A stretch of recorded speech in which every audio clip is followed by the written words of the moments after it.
الحمد لله نحمده ونستعينه ونستغفره ونؤمن به ونتوكل عليه ونعوذ بالله من شرور أنفسنا ومن سيئات أعمالنا من يهده الله فلا مضل له ومن يضلل فلا هادي له ونشهد أن لا إله إلا الله وحده لا شريك له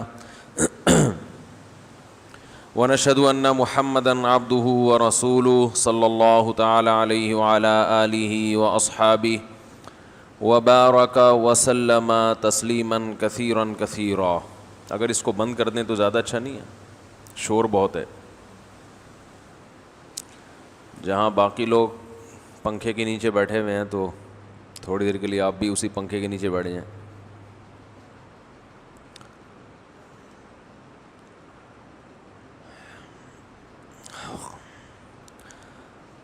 اما بعد فاعوذ باللہ من الشیطان الرجیم بسم اللہ الرحمن الرحیم وَكَذَلِكَ جَعَلْنَاكُمْ أُمَّةً وَسَطًا وقال النبی صلی اللہ علیہ وسلم الکیس من دان نفسه وعمل لما بعد الموت۔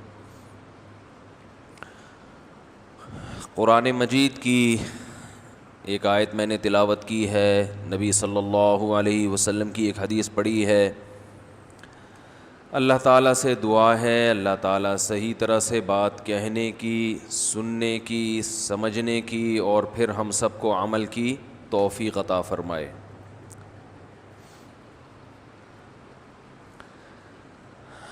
اللہ تعالیٰ نے اس آیت میں اہل اسلام کی ایک کوالٹی بیان کی ہے، جو میں نے آیت تلاوت کی ہے نا۔ دیکھیے ہم لوگ مختلف قوموں کی تعریفیں بھی کرتے ہیں، برائیاں بھی کرتے ہیں، یہ تو چلتا رہتا ہے۔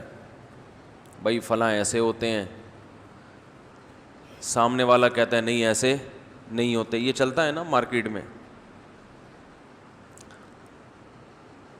بھائی پٹھان ایسے ہوتے ہیں، بھائی پنجاب والے ایسے ہوتے ہیں، بھائی سرائکی ایسے ہوتے ہیں، بھائی مہاجر ایسے ہوتے ہیں، بھائی انگریز ایسے ہوتے ہیں، بھائی کالے ایسے ہوتے ہیں، بھائی بلوچی ایسے ہوتے ہیں، بھائی گورے ایسے ہوتے ہیں، کہتے ہیں نا۔ یہ ہوتا ہے لوگوں میں گپ شپ جب ہوتی ہے، بھائی جیپنیز ایسے ہوتے ہیں، بھائی ایرانی ایسے ہوتے ہیں، کہتے ہیں نا لوگ۔ بھائی عربی ایسے ہوتے ہیں، بھائی سعودی ایسے ہوتے ہیں، ارے سارے سعودی ایسے نہیں ہوتے، کہتے ہیں نا۔ تو اللہ نے بھی قرآن میں بعض قوموں کی تعریفیں کی، بعض قوموں کی برائیاں بیان کی۔ تو امت مسلمہ کو اللہ نے کمپیئر کیا ہے، مقابلہ کروایا ہے دوسری تمام قوموں سے، کہ مسلم ایسے ہوتے ہیں، جو غیر مسلم ہیں وہ ایسے، بولو نا کیا ہو گیا، نہیں ہوتے۔ سمجھ رہے؟ فرمایا وَكَذَلِكَ جَعَلْنَاكُمْ أُمَّةً وَسَطًا۔ خوب اچھی طرح سمجھنا آج کا بیان، بہت اچھی طرح سے، اللہ کرے سمجھ میں آ جائے۔ اللہ نے فرمایا ہم نے تمہیں معتدل امت بنایا ہے، یعنی مسلم کیسے ہوتے ہیں، بولو نا، معتدل۔ ایسا نہیں کہ یا تو ادھر بہت جھک گئے یا ہر بات میں بیلنس، توازن، تمیز، جس میں ہم عرف میں کیا کہتے ہیں، مبالغہ آرائی نہیں ہے کہ ادھر کو چلے گئے یا بولو بھائی ادھر کو۔ جب ان سے کہا جائے بولو تو بولتے بھی ہیں، یہ بھی بیلنس میں آتا ہے نا۔ جب چپ رہنے کا کہا جاتا ہے تو کیا کرتے ہیں، چپ رہتے ہیں۔ یہ تو میں اپنی طرف سے تشریح کر رہا ہوں۔ تو یہ اس امت کی ایک بہت بڑی کوالٹی ہے کہ یہ امت ہے معتدل۔ معتدل لفظ اردو کا ذرا گاڑا لفظ ہے، بیلنسڈ، ای ڈی بھی لگا دیں آخر میں۔ کیا ہے یہ؟ معتدل۔ اب معتدل کو انگلش میں، وہ انگلش کے ٹیچر بیٹھے ہیں وہی بتائیں گے کیا کہتے ہیں، واللہ عالم۔ معتدل کا جو صحیح ترجمہ انگلش میں وہ ان سے پھر بعد میں پوچھ لیں ٹھیک ہے نا۔ تو ہر چیز میں توازن ہے, ہر چیز میں کیا ہے؟ توازن. دیکھو ہماری تعریف ویسے تو کوئی دنیا میں کرتا نہیں مسلمانوں کی, لیکن یہ کتنی بڑی اچھی بات ہے کہ کم از کم اللہ ہماری تعریفیں کر دیتا ہے کہ مسلم کیا ہوتے ہیں؟ معتدل, توازن ہوتا ہے, جس کو ہم یوں کہتے ہیں غلو کا شکار نہیں ہوتے. اب اللہ نے یہ نہیں کہا کہ فلاں معاملے میں تو معتدل ہوتے ہیں فلاں میں نہیں ہوتے, نا نا نا نا نا. جب اللہ نے کہہ دیا کہ یہ متوازن ہے تو اس کا مطلب ہر چیز میں کیا ہے؟ بولو نا یار, کیا ہو گیا؟ ہر چیز میں متوازن ہے, ہر چیز میں اعتدال, ہر چیز میں کیا ہے؟ اعتدال. غیر مسلم غلو کا شکار ہو جاتا ہے, توہم پرستی کا شکار ہو جاتا ہے. 13 کا عدد منحوس ہے تو بلڈنگ میں 13ویں منزل بولو بھائی ہے ہی نہیں. 12ویں کے بعد ڈائریکٹ کون سی شروع ہو جاتی ہے؟ 14ویں منزل. یہ پاگل پنا ہے کہ نہیں ہے؟ کیا خیال ہے؟ یا تو زندگی سے اتنی نفرت کہ خودکشی کر کے مار دیں گے اپنے آپ کو, یا موت سے اتنی نفرت کہ وہمی ہو جائیں گے زندگی کی ہوس میں, ساری زندگی ایک دوسرے کا جھوٹا نہیں پی رہے, کوئی بیماری نہ لگ جائے. نارمل حالات میں بھی سوشل ڈسٹینس, چلو وبا پھیلی ہوئی ہے تو ایک الگ بات ہے. مائیکل جیکسن کا تھا نا ہاتھوں میں گلوز, جرمز نہ ٹرانسفر ہو جائیں. اب آپ مائیکل جیکسن کے منہ پہ اگر چھینک دیتے, جو آدمی ہاتھوں میں جرمز برداشت نہیں کر رہا اس کے قریب کھڑے ہو کر اگر چھینک دو, وہ تو چھینک سے مر جائے گا نا, اور ہو سکتا ہے کسی نے چھینکا ہی ہو. ورنہ 50 سال میں مائیکل جیکسن کی جتنی اچھی صحت تھی, اس عمر میں انسان مرتا نہیں عام طور پر. ہو سکتا ہے کسی ڈاکٹر ہی کو چھینک آ گئی ہو, خوف سے مر گیا ہو. ہمارے ہاں صبح و شام جب چھینکنا ہوتا ہے نا کسی کو, تو کوشش کرتے ہیں کسی کے منہ پہ چھینکیں. کیا خیال ہے؟ کوشش لوگوں کی یہ ہوتی ہے, وہ بندہ نہ ملے تو ایک الگ بات ہے.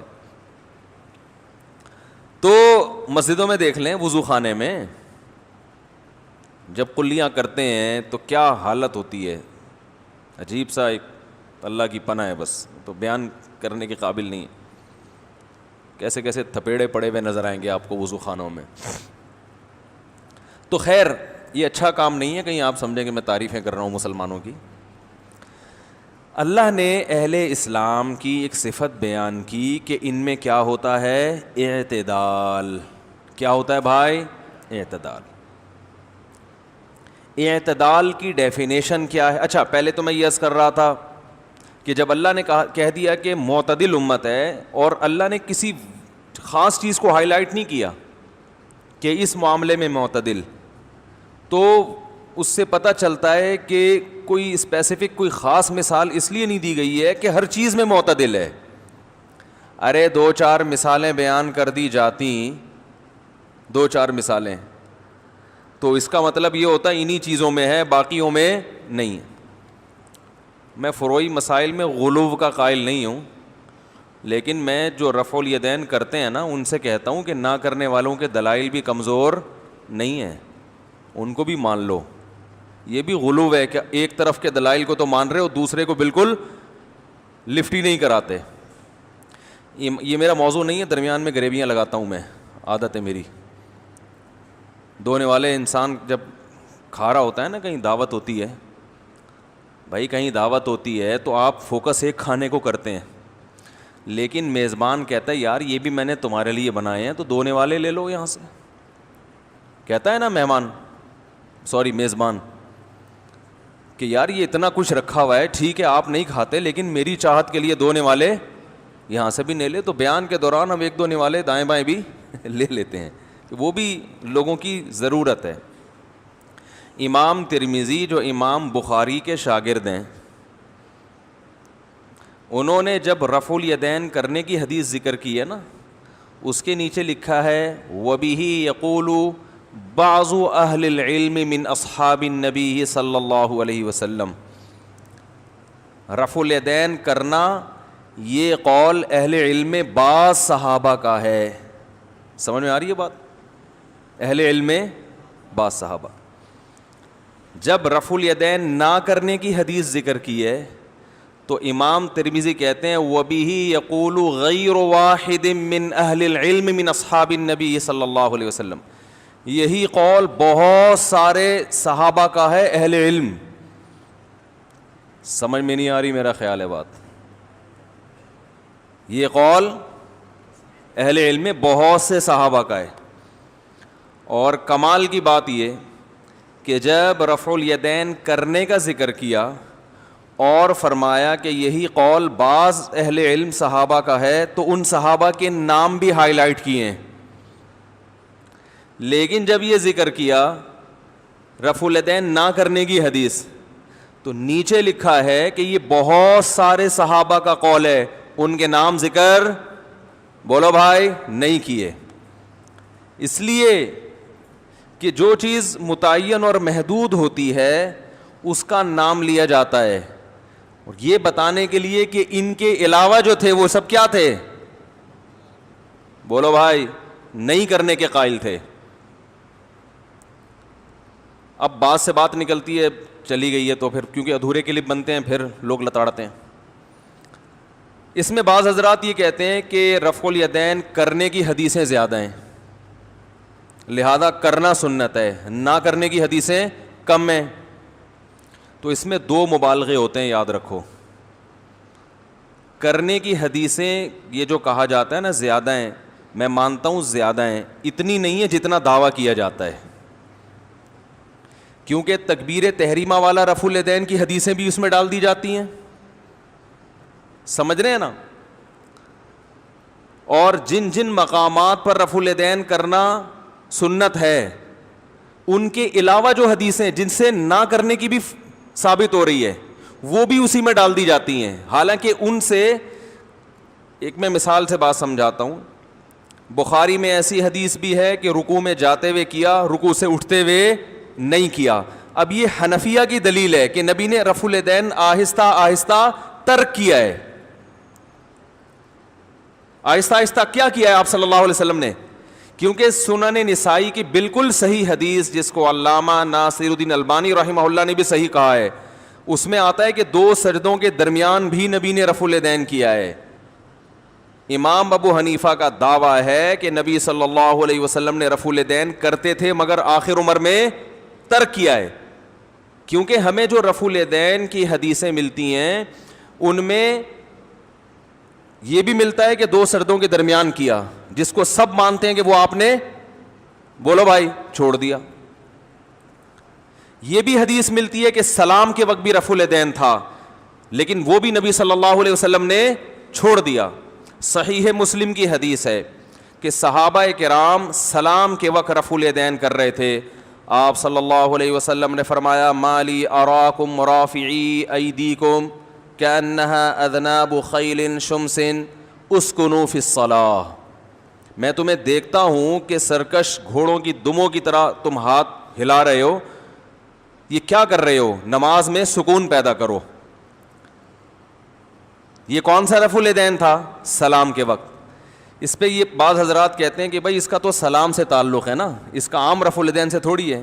ہم یہ کہتے ہیں کہ کیا یہ ممکن ہے کہ صحابہ کرام نے سلام کے وقت رفع الیدین خود سے شروع کر دیا ہو نبی کو دیکھے بغیر؟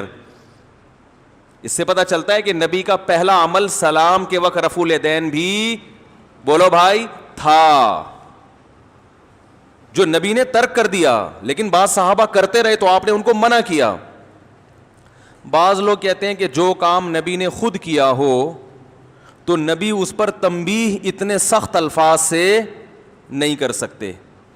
بالکل درست ہے, نہیں کر سکتے بشرطے کہ نبی اس پہ قائم ہو. لیکن نبی نے جب ترک کر دیا ایک عمل تو پھر اتنے سخت الفاظ سے اس پہ تنبیہ ہو سکتی ہے. اس حدیث سے پتہ چلتا ہے, سنن نسائی کی حدیث سے پتہ چلتا ہے 2 سجدوں کے درمیان بھی رفع الیدین تھا. صحیح ہے مسلم کی حدیث سے پتہ چلتا ہے کہ سلام کے وقت بھی, بولتے کیوں نہیں بھائی جان؟ ویسے تو خون پیتے رہتے ہو بیٹھ کے سارا دن, جب ہم بول رہے ہیں تو چپ بیٹھے ہوئے ہو. سلام کے وقت بھی نبی صلی اللہ علیہ وسلم نے رفع الیدین کیا ہے. بخاری ہی کی حدیث ہے جس میں آتا ہے کہ رکوع میں جاتے ہوئے کیا, صحابی رکوع سے اٹھتے ہوئے ذکر نہیں کر رہے. اس سے پتہ اچھا حدیث میں آتا ہے رکوع میں جاتے ہوئے بھی کیا, رکوع سے اٹھتے ہوئے بھی کیا, اور تیسری رکعت کے لیے کھڑے ہوتے ہوئے بھی کیا ہے, یہ بھی حدیث میں آتا ہے. لیکن صحیح حدیث میں یہ بھی ذکر ہے, رکوع میں جاتے ہوئے کا ذکر ہے, رکوع سے اٹھتے ہوئے کا ذکر نہیں ہے. ہم کہتے ہیں جو اٹھتے ہوئے کا ذکر نہیں ہے اس کی علامت ہے کہ اٹھتے ہوئے آپ نے رفع الیدین چھوڑ دیا. جیسے دو سردوں کے درمیان چھوڑا ہے, ایسے ہی رکوع میں جاتے ہوئے تو کیا, اٹھتے ہوئے آپ نے کیا کر دیا, بولو بھائی, چھوڑ دیا ہے رفع الیدین. بعض حضرات یہ کہتے ہیں کہ جس حدیث میں یہ آتا ہے کہ رکوع میں جاتے ہوئے رفع الیدین کیا, اٹھتے ہوئے نہیں کیا, تو اس میں یہ تو نہیں لکھا ہوا کہ نہیں کیا, ہو سکتا ہے کیا ہو, صحابی نے بیان, بولو بھائی, نہ کیا ہو. ہم یہ کہتے ہیں کہ صحابی اگر کہیں بھی پوری نماز میں رفع الیدین کا تذکرہ ہی نہ کرتے تو ہم کہتے سرے سے انہوں نے رفع الیدین کے مسئلے کو فوکس ہی نہیں کیا. وہ ایک جگہ ذکر کر رہے ہیں اور ایک جگہ نہیں کر رہے. بھائی یا تو سب جگہ ذکر کرتے یا سب جگہ چھوڑتے. ایک جگہ ہائی لائٹ کر رہے ہیں, اٹھتے ہوئے ذکر نہیں کر رہے, اس کی علامت ہے کہ رکوع میں جاتے ہوئے کیا, اٹھتے ہوئے نہیں کیا. تیسری رکعت کے لیے اٹھتے ہوئے کرنا سبھی ثابت ہے, اور یہ بھی ثابت ہے کہ تیسری رکعت کے لیے آپ صلی اللہ علیہ وسلم نے جب قیام کیا تو صحابی نے رفع الیدین کا تذکرہ نہیں کیا, جبکہ دوسرے مقام پہ کیا ہے تذکرہ. تو یہ جو صحابی تذکرہ کرنا چھوڑ رہے ہیں, پوری نماز میں ہی نہ کرتے تو ہم کہتے ہیں کہ رفع الیدین کا مسئلہ انہوں نے بیان کیا ہی نہیں ہے. ایک جگہ کر رہے ہیں, ایک جگہ نہیں کر رہے, اس کی علامت ہے کہ اس جگہ نہیں کیا نبی صلی اللہ علیہ وسلم نے. بات آ رہی ہے سمجھ میں؟ دوسری بات, پہلی بات یہ سمجھ میں آ گئی کہ یہ جو کہا جاتا ہے نا رفع الیدین کی حدیثیں بہت زیادہ ہیں, اتنی زیادہ نہیں ہے جتنا دعویٰ کیا جاتا ہے. جس رفع الیدین کے یہ حضرات قائل ہیں اس کی حدیثیں بہت کم ہیں, باقی ساری حدیثیں ترک کرنے کی ہیں. اس سے صاف پتہ چل رہا ہے کہ آہستہ آہستہ نبی نے رفع الیدین ترک کیا ہے. اب بالکل لاسٹ والا عمل, بالکل آخری عمل آپ صلی اللہ علیہ وسلم کا کیا تھا؟ امام ابو حنیفہ کا دعویٰ ہے کہ تکبیر تحریمہ کے علاوہ باقی تمام جگہوں پہ آپ نے رفع الیدین بالکل آخری وقت میں آپ صلی اللہ علیہ وسلم نے ترک کر دیا. اس ترک کی لوگ کہتے ہیں صراحتاً دلیل دکھاؤ. یاد رکھو مدعی کے ذمے دلیل پیش کرنا ہوتا ہے, آپ کی مرضی کی دلیل پیش کرنا مدعی کے ذمے نہیں ہے. وہ دلیل صحابہ کا اور تابعین کا عمل ہے کہ صحابہ اور تابعین میں اکثریت رفع الیدین ترک کیا کرتے تھے. اگر نبی کی آخری نماز رفع الیدین والی ہوتی تو یہ صحابہ اور تابعین کی اکثریت وہ رفع الیدین کرنے والی ہوتی, نہ کرنے والی نہ ہوتی. دوسرا, ہم جن صحابہ کے بارے میں دیکھتے ہیں کہ رفع الیدین کرنے کے بھی قائل تھے, وہ ان سے ترک بھی منقول ہے. عبداللہ ابن عمر رضی اللہ تعالی عنہ رفع الیدین نہ کرنے والوں کو کنکری مارتے تھے, لیکن آپ سے رفع الیدین نہ کرنا بھی ثابت. بعض حضرات یہ کہتے ہیں یہ نہ کرنا اس لیے تھا عبداللہ بن عمر کا کہ بیان جواز کے لیے, کہ یہ بھی جائز ہے, فرض نہیں ہے. ہم کہتے ہیں کہ عبداللہ بن عمر کی رائے تبدیل ہوئی ہے, کیونکہ اگر بیان جواز کے لیے رفع الیدین ترک کرتے تو ابتدا میں نہ کرنے والوں کو کنکریاں بولتے کیوں نہیں بھائی, نہیں مارتے. ایک طرف تو کنکری مار رہے ہیں جو رفع الیدین نہیں کر رہے, اور پھر خود ایسی نماز پڑھ رہے ہیں جو رفع الیدین کے بغیر ہے. تو اس کا مطلب آپ کی رائے کیا ہوئی ہے, چینج ہوئی ہے. انس ابن مالک رضی اللہ تعالی عنہ سردوں کے درمیان بھی رفع الیدین کیا کرتے تھے, بعض صحابہ سے یہ ثابت ہے. ہم کہتے ہیں انہوں نے نبی صلی اللہ علیہ وسلم کی وہ نماز فالو کی جس میں ہر مقام پہ کیا ہو رہا ہے, رفع الیدین ہو رہا ہے, لیکن آپ اس کو نہیں لے رہے. تو دو بہت مضبوط دلیل ہیں امام ابو حنیفہ کی, جس سے پتہ چلتا ہے کہ رسول اللہ صلی اللہ علیہ وسلم کی لاسٹ کی جو آخری نماز تھی وہ تکبیر تحریمہ کے علاوہ آپ نے رفع الیدین ترک کر دیا تھا. ایک زبردست دلیل امام مالک رحمہ اللہ تعالی کا قول جو تبع تابعی ہیں وہ فرماتے ہیں, صحیح سند سے ثابت ہے یہ قول, کہ میں نے اہل مدینہ میں کسی کو رفع الیدین کرتا ہوا نہیں پایا. آج لوگ مکہ مدینہ کے حوالے دیتے ہیں نا کہ حرم میں مدینہ میں بھی رفع الیدین ہوتا ہے, مکہ میں بھی ہوتا ہے. ہم کہتے ہیں کہ مدینہ اگر لینا ہے تو امام مالک کے دور کا مدینہ وہ آج کے مدینے سے زیادہ بہتر ہے. امام مالک رحمہ اللہ تعالیٰ کہتے ہیں کہ میں نے اہل مدینہ کو رفع الیدین کرتے ہوئے نہیں دیکھا. اہل مدینہ نے نبی صلی اللہ علیہ وسلم کی سب سے آخری نماز کو, بولو بھائی, فالو کیا ہے. سمجھ میں آ رہی ہے کہ نہیں آ رہی ہے؟ سب سے آخری نماز اہل مدینہ نے. اسی وجہ سے امام مالک کے دونوں قول ملتے ہیں, کرنے کا بھی اور نہ کرنے کا بھی. دونوں قول ہیں امام مالک سے منقول. میں بھی اس کی بحث میں نہیں جاؤں گا کہ راجح قول کیا ہے, بڑی لمبی چوڑی بحث ہے, لیکن اتنی گواہی تو مل گئی. اور یہ آج کا مدینہ نہیں, تابعین تبع تابعین کا دور ہے. تو یہ ساروں نے کیوں چھوڑ دیا بھائی؟ ہے بھائی, ان کے سامنے یہ حدیثیں نہیں تھیں؟ تو عمل سے بھی پتہ چلتا ہے. اسی طرح دوسرا علم کا بڑا مرکز تھا کوفہ, جہاں حضرت علی رضی اللہ تعالی عنہ ہجرت کر کے گئے تھے, اور وہ دار الخلافہ بنا تھا, کیپٹل بنا تھا مسلمانوں کی خلافت کا. حضرت علی اور عبداللہ ابن مسعود رضی اللہ تعالی عنہ کا مقام علم میں باقی صحابہ سے صرف زیادہ نہیں بلکہ بہت زیادہ ہے. سمجھ میں آ رہی ہے بات کہ نہیں آ رہی ہے؟ فوراً لوگ کہتے ہیں تمہارا دین کوفہ سے آیا ہے اور ہمارا مکہ مدینہ سے آیا ہے. یہ اس قسم کے تانے بھی لوگ دیتے ہیں. آئیے ہم آپ کو بتاتے ہیں کہ کوفہ سے کتنا دین آیا ہے. صرف ہمارا نہیں آیا, آپ کا دین بھی کہاں سے آیا ہے؟ کوفہ سے آیا ہے. امام مسلم رحمہ اللہ تعالیٰ نے ایک حدیث ذکر کی ہے, اس کے نیچے علامہ نووی رحمہ اللہ تعالیٰ نے یہ تبصرہ کیا ہے کہ اس حدیث کے سارے راوی حجاز کے ہیں. ایسا بہت کم ہوتا ہے. فرمایا ایسا تو بہت ہوتا ہے کہ حدیث کے سارے راوی کہاں کے ہوں؟ کوفہ کے. لیکن ایسا بہت کم ہوتا ہے کہ حدیث کے سارے راوی کہاں کے ہوں؟ مکہ مدینہ کے. تو علم حدیث کہاں سے آیا؟ بولتے کیوں نہیں بھائی جان؟ کوفہ سے. تین علم ہیں, قرآن, حدیث اور فقہ. قرآن تو قرآن ہے, حدیث حدیث ہے. فقہ کا مطلب قرآن و حدیث سے جو مسائل نکالے جاتے ہیں اس کو فقہ کہا جاتا ہے. قرآن کہاں سے آیا؟ یہ جو ہم قرات کر رہے ہیں نا, 7 متواتر قراتیں ہیں نا, سب سے مشہور قرات بروایت حفص عن عاصم ہے, اور یہ کہاں کے تھے؟ کوفہ کے. قرآن جو سب سے زیادہ پوری دنیا میں مشہور ہوا وہ کہاں کا ہے؟ کوفہ کا ہے. نہیں آ رہی بات؟ اس کے بعد حدیث. حدیث کی سندوں میں جو راوی ہیں, باقی راویوں سے اگر کمپیئر کیا جائے تو سب سے زیادہ راوی کہاں کے ہیں؟ کوفہ کے ہیں. امام بخاری یہ تمام چیزوں کے ریفرنس میرے ذمے ہیں. اگر کوئی مجھ سے, میں ریفرنس اس وقت دوں گا جب کوئی انکار کرے ان میں سے کسی چیز کا. آئی بات سمجھ میں؟ کوئی کہے کہ مفتی صاحب نے ممبر پہ بیٹھ کے غلط بیانی سے کام لیا ہے, میں پھر ریفرنس دوں گا آپ کو, وہ کلپ بنائے پہلے. تو امام بخاری رحمہ اللہ تعالیٰ کہتے ہیں کہ میں علم حدیث کے لیے اتنی دفعہ مکہ گیا, اتنی دفعہ مدینہ گیا, اتنی دفعہ دمشق گیا, اتنی دفعہ فلاں جگہ گیا. کوفہ کتنی دفعہ گیا؟ لا احصی, میں اسے شمار نہیں کر سکتا. تو کوفہ میں اگر علم نہیں تھا تو سب سے زیادہ امام بخاری کو علم حدیث کے لیے کوفہ جانے کی ضرورت کیا پیش آئی تھی؟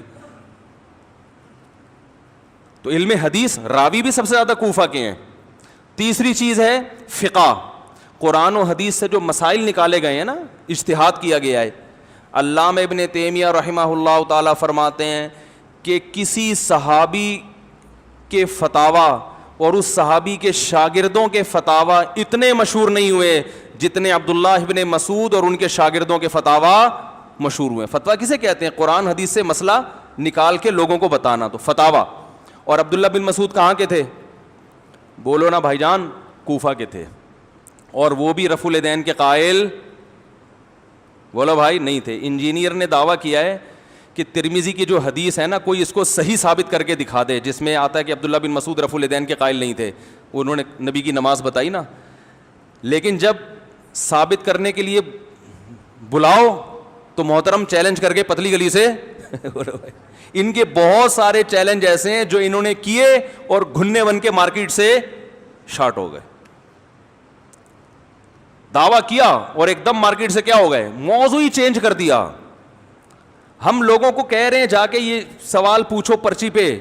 میں نے ایک صاحب سے کہا جو انجینئر صاحب کے شاگرد تھے, میں نے کہا یہ پرچی پہ سوال اس سے لکھ کے پوچھو. انہوں نے کہا پرچی وہ جو وہیں سے کمپوز ہوگی نا وہی پڑھنے کی اجازت ہے, خود سے کسی کو پرچی پڑھنے کی اجازت بولو بھائی نہیں ہے, نہ سامنے بیٹھنے کے لیے نہ ہمارے مطلب کی پرچی نہ وہاں کوئی پڑھنے کے لیے تیار ہے کہ بھئی آپ نے چیلنج کیا ہے, اب اس کو قبول تو کرو نا, اس کا جواب تو دو. تو خیر, اور حضرت علی اور عبداللہ بن مسعود, مسروق الاجدع بہت بڑے تابعی ہیں, بخاری کے راویوں میں سے ہیں, حضرت عائشہ کے شاگرد ہیں. یہ فرماتے ہیں کہ نبی محمد صلی اللہ علیہ وسلم کا جتنا علم اللہ نے 6 صحابہ کو دیا اتنا کسی اور کو نہیں دیا, جن میں خلفائے راشدین اور عبداللہ بن مسعود اور معاذ بن جبل تھے یا جابر بن عبداللہ تھے, ان دونوں میں سے کسی ایک کے نام میں ڈاؤٹ ہو رہا ہے مجھے. فرمایا ان 6 کے علوم کو اللہ نے بند کیا ہے علی اور ابن مسعود رضی اللہ عنہما, کیونکہ حضرت علی نے 4 خلفاء کا زمانہ پایا, بچپن میں اسلام قبول کیا, تو کم عمری میں انسان کو سیکھنے کا موقع بولو بھائی زیادہ ملتا ہے. اور عبداللہ بن مسعود بھی بچپن میں ہی یعنی بہت کم عمری میں مسلمان ہوئے, تو ان دونوں اصحاب کو علم سیکھنے کا موقع دوسرے صحابہ سے زیادہ ملا. اور مصنف ابن ابی شیبہ کی روایت ہے کان اصحاب علی وابن مسعود لا يرفعون ایدیہم, عبداللہ بن مسعود اور حضرت علی کے شاگرد نماز میں رفع الیدین بولو بھائی نہیں کرتے. میں مانتا ہوں کہ رفع الیدین کے دلائل بھی ہیں, ہم تو معتدل رائے رکھتے ہیں, ہم اس معاملے میں اہل حدیث کو گمراہ نہیں کہتے, لیکن آپ اگر یہ سمجھتے ہو کہ امام ابو حنیفہ رحمہ اللہ تعالی یا جو ہزاروں بڑے بڑے فقہا اور یہ جو صحابہ یہ آپ ان سے زیادہ علم حدیث جانتے ہو اور پھر اپنی رائے کو آپ زبردستی تھوپنے کی کوشش کرتے ہو, تو بھائی یہ اعتدال کا راستہ نہیں ہے. یہ وہ اعتدال نہیں ہے جس کو قرآن میں بیان کیا گیا کہ یہ امت کیا ہے, معتدل. سمجھ میں نہیں آ رہی میرا خیال ہے بات.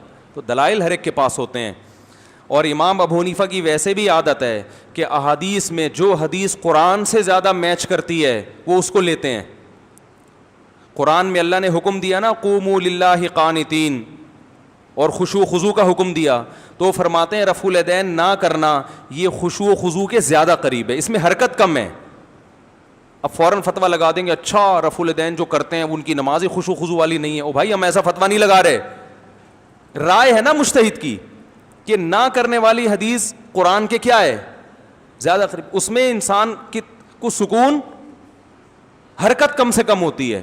تو دونوں طرف کی حدیثیں حرکت والی بھی حرکت نہ کرنے والی بھی, کہتے ہیں نہ کرنے والی قرآن کے زیادہ قریب ہے. تو ہر مجتہد کے سوچنے کا الگ انداز ہوتا ہے, آپ ان کی رائے کا احترام کریں, اگر آپ ان کی رائے سے متفق نہیں ہیں نہ مانیں. یہاں اہل حدیث حضرات آتے ہیں میرے پیچھے نماز پڑھتے ہیں, بیان سنتے ہیں, بہت احترام کرتے ہیں, مجھ سے کئی بار پوچھ چکے ہیں کہ بھئی ہم رفع الیدین کریں نہ کریں. میں کہتا ہوں بھئی آپ کی اگر رائے ہے کہ کرنا ہی ہے تو کر لیں, ضد میں آپ پر کوئی پابندی نہیں لگے گی, نہ کوئی طنز کرے گا آپ. لیکن اگر آپ یہ کہو گے کہ آپ میری نماز کو خلاف سنت ثابت کرنے کی کوشش کرو گے تو بھائی یہ اتنا آسان کام نہیں ہے. فنٹر دنیا میں صرف آپ ہی نہیں ہو کہ آپ کو عشق مصطفیٰ ہے, باقی سارے جو ہے نا وہ ابو حنیفہ کے اندھے مقلد ہیں. ہم امام ابو حنیفہ کی اتباع کرتے ہیں علی وجہ البصیرہ, کیونکہ ہمیں پتہ ہے کہ ان کا علم آپ کے علم سے کروڑہ گنا زیادہ, انہوں نے تابعین کا دور دیکھا ہے, آپ نے آج کا دور دیکھا ہے. عبداللہ بن مسعود فرماتے ہیں نا من کان منکم مستنن فلیستن بمن قد مات فإن الحی لا یؤمن علیہ الفتنہ. عبداللہ بن مسعود رضی اللہ تعالیٰ عنہ فرماتے ہیں جو تم میں اتباع کرنا چاہتا ہے تو ان کی کرے جو دنیا سے جا چکے ہیں, زندہ لوگوں پر فتنے کا اندیشہ زیادہ ہے.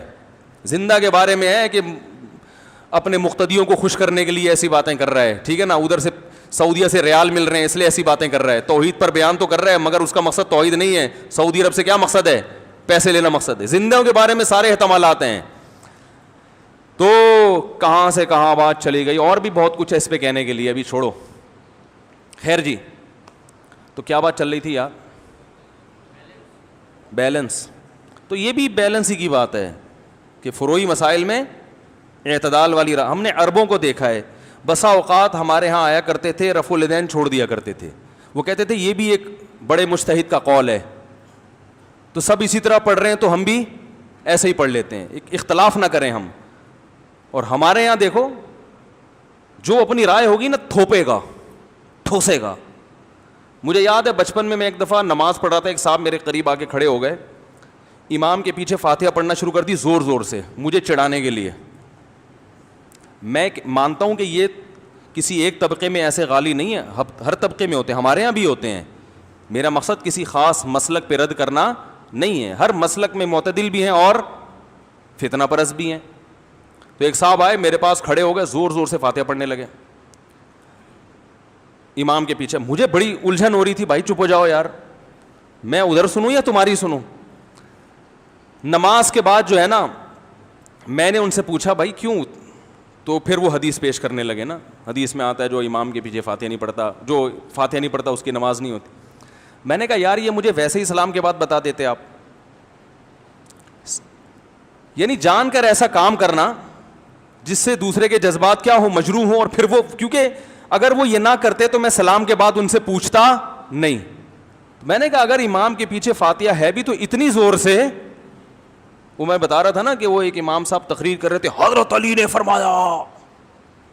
مجھے خیال ہوا ان سے جا کے بولوں حضرت علی نے کیا اتنی زور سے فرمایا تھا ہیں؟ جس طرح حضرت علی نے جتنی آواز سے فرمایا تھا آپ بھی کیا خیال ہے بھائی؟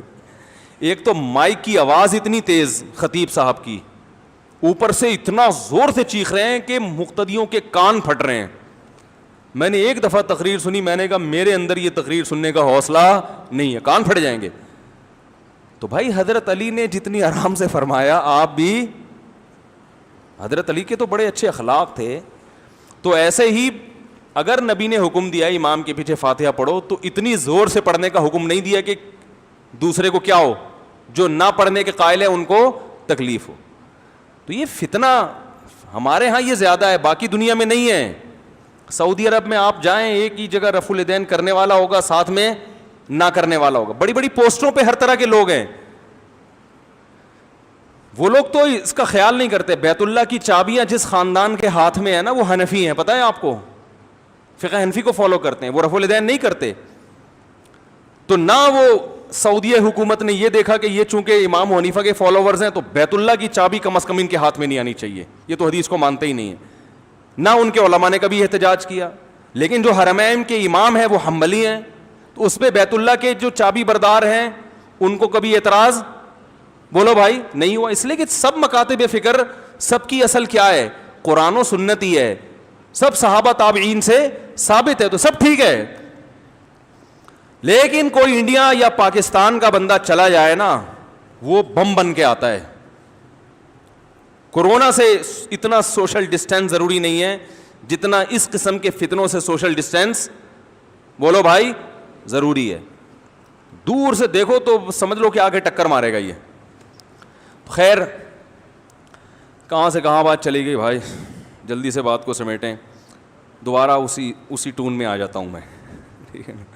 تو اللہ تعالیٰ نے اس امت کی تعریف کی اور اللہ نے فرمایا کہ یہ امت کیا ہے, بولو بھائی معتدل. لیکن امت کی حرکتیں دیکھ کے پتہ چل رہا ہے کہ اعتدال کہاں گیا ہوا ہے, بولو بھائی. بس چھوڑو کہاں گیا ہوا ہے. لوگ کہتے ہیں ممبر پہ کیسی باتیں کرتے ہیں مفتی صاحب. کسی بھی چیز میں اعتدال نظر نہیں آ رہا. تو بھائی اللہ کا کلام معاذ اللہ نقل کفر یا تو غلط ہے یا اللہ صحیح ہے, ہم اسلام کو فالو نہیں کر رہے. کیونکہ جب یہ آیتیں نازل ہوئیں تو اس وقت صحابہ کرام تھے, تو وہ اس آیت کا پورا مصداق تھے. ان کی طبیعت میں اعتدال تھا, غلو نہیں تھا. ہماری طبیعت میں اعتدال بولو بھائی نہیں ہے. ہر معاملے میں آپ دیکھ لو, ہر معاملے میں. کچھ لوگ ہیں معتدل بھی ہیں کیونکہ امت گمراہی پہ کبھی جمع نہیں ہو سکتی, لیکن عمومی جو ماحول چل رہا ہے نا وہ عجیب ہی چل رہا ہے. اور خاص طور پر ہمارا پاکستان کا یہاں اعتدال بالکل بھی نہیں ہے. میں چند مثالیں دیتا ہوں. یا تو بالکل ہی لبرل ہیں, ایک ٹائم کی نماز نہیں پڑھے گا, یا عشق مصطفیٰ میں بالکل آپے سے باہر ہو جائیں گے. وہ کام کریں گے کہ آدمی حیران ہوتا ہے, یار ڈانس ہو رہا ہے عشق مصطفیٰ میں ہے بھائی, کھا رہے ہیں, حالانکہ عشق مصطفیٰ میں تو کھلانا ہے نا. کھانا کا تو میں نے کہیں بھی, کھانے کا تو حدیث میں آتا ہے کہ سب سے بدترین برتن بھرنے کے لحاظ سے انسان کا پیٹ ہے. نبی کو سب سے زیادہ بھری ہوئی جو چیز بری لگتی تھی وہ کیا لگتا تھا؟ پیٹ. کبھی آپ صلی اللہ علیہ وسلم نے پیٹ بھر کے کھانا نہیں کھایا, مگر ہمارے ہاں عشق مصطفیٰ میں کھایا نہیں بلکہ پھوڑا جاتا ہے. ایسا ہے کہ نہیں ہے؟ ٹھیک ہے, پڑھے لکھے لوگ نہیں کرتے ہوں گے یہ کام, لیکن بہت سے کام پڑھے لکھے بھی کر رہے ہیں. بھی ایک کہیں انتقال کی خبر آئی کسی کی کہ جمعے کے دن فلاں کا انتقال ہو گیا ہے. اب کرونا میں انتقال بہت ہو رہے ہیں, ذہن میں رکھیں. ہر واٹس ایپ پہ روزانہ کوئی نہ کوئی ریلیٹیو ہے جس کی میت کی خبر آ رہی ہے. اب تو مان لو کہ یہ ہے, اب تو مان لو. اب بھی بہت سے لوگ کہہ رہے ہیں کچھ بھی نہیں ہے, ڈرامے بازی ہے, پینک پھیلایا جا رہا ہے, خوف پھیلایا جا رہا ہے. او بھائی مر رہے ہیں لوگ, مر رہے ہیں. نہیں یقین آ رہا, ہسپتالوں میں جا کے دیکھو. جی کیا کہہ رہے ہیں, کیا کہہ رہے ہیں؟ ویسے ہی مر رہے ہیں, ویسے میں بتاتا ہوں, ویسے ہی مر رہے ہیں. میں ابھی بتاتا ہوں اس کا جواب, بتاتا ہوں. میں نے سوچا تھا کورونا کے ٹاپک پہ بات نہیں کروں گا, لیکن چلو دیکھیں. ہو پتہ ہے کیا رہا ہے؟ ہو یہ رہا ہے کہ جو بیمار ہوتا ہے نا اس پہ یہ وائرس جلدی اٹیک کرتا ہے. میں آپ کو کل کا واقعہ بتاؤں. ہمارے ایک دوست ہیں, جامعۃ الرشید کے استاذ ہیں, ان کے کوئی ریلیٹیو گر گئے, کولے کی ہڈی ٹوٹ گئی, ہسپتال میں ان کو لے کر گئے. ٹھیک ہے نا, ڈاکٹر نے کرونا کا ٹیسٹ بتا دیا پازیٹیو ہے, اور ان کا انتقال ہو گیا. ایک طوفان کھڑا ہو گیا, صحیح ہے نا, کہ یار یہ تو کولے کی ہڈی ٹوٹی ہے, اس کا کرونا سے کیا تعلق, اور اتنی جلدی مرنا بھی ان کا نہیں بنتا. کولے کی ہڈی سے اتنی جلدی تھوڑی مر جاتا ہے آدمی. کیا ہوا ہے کہ ڈاکٹروں کو پیسے دے کے یا فری میں یا گن پوائنٹ پہ یہ لکھوایا گیا کہ اس رپورٹ کو نیگیٹو کرو, اور میت لے کے بولو بھائی گھر آ گئے.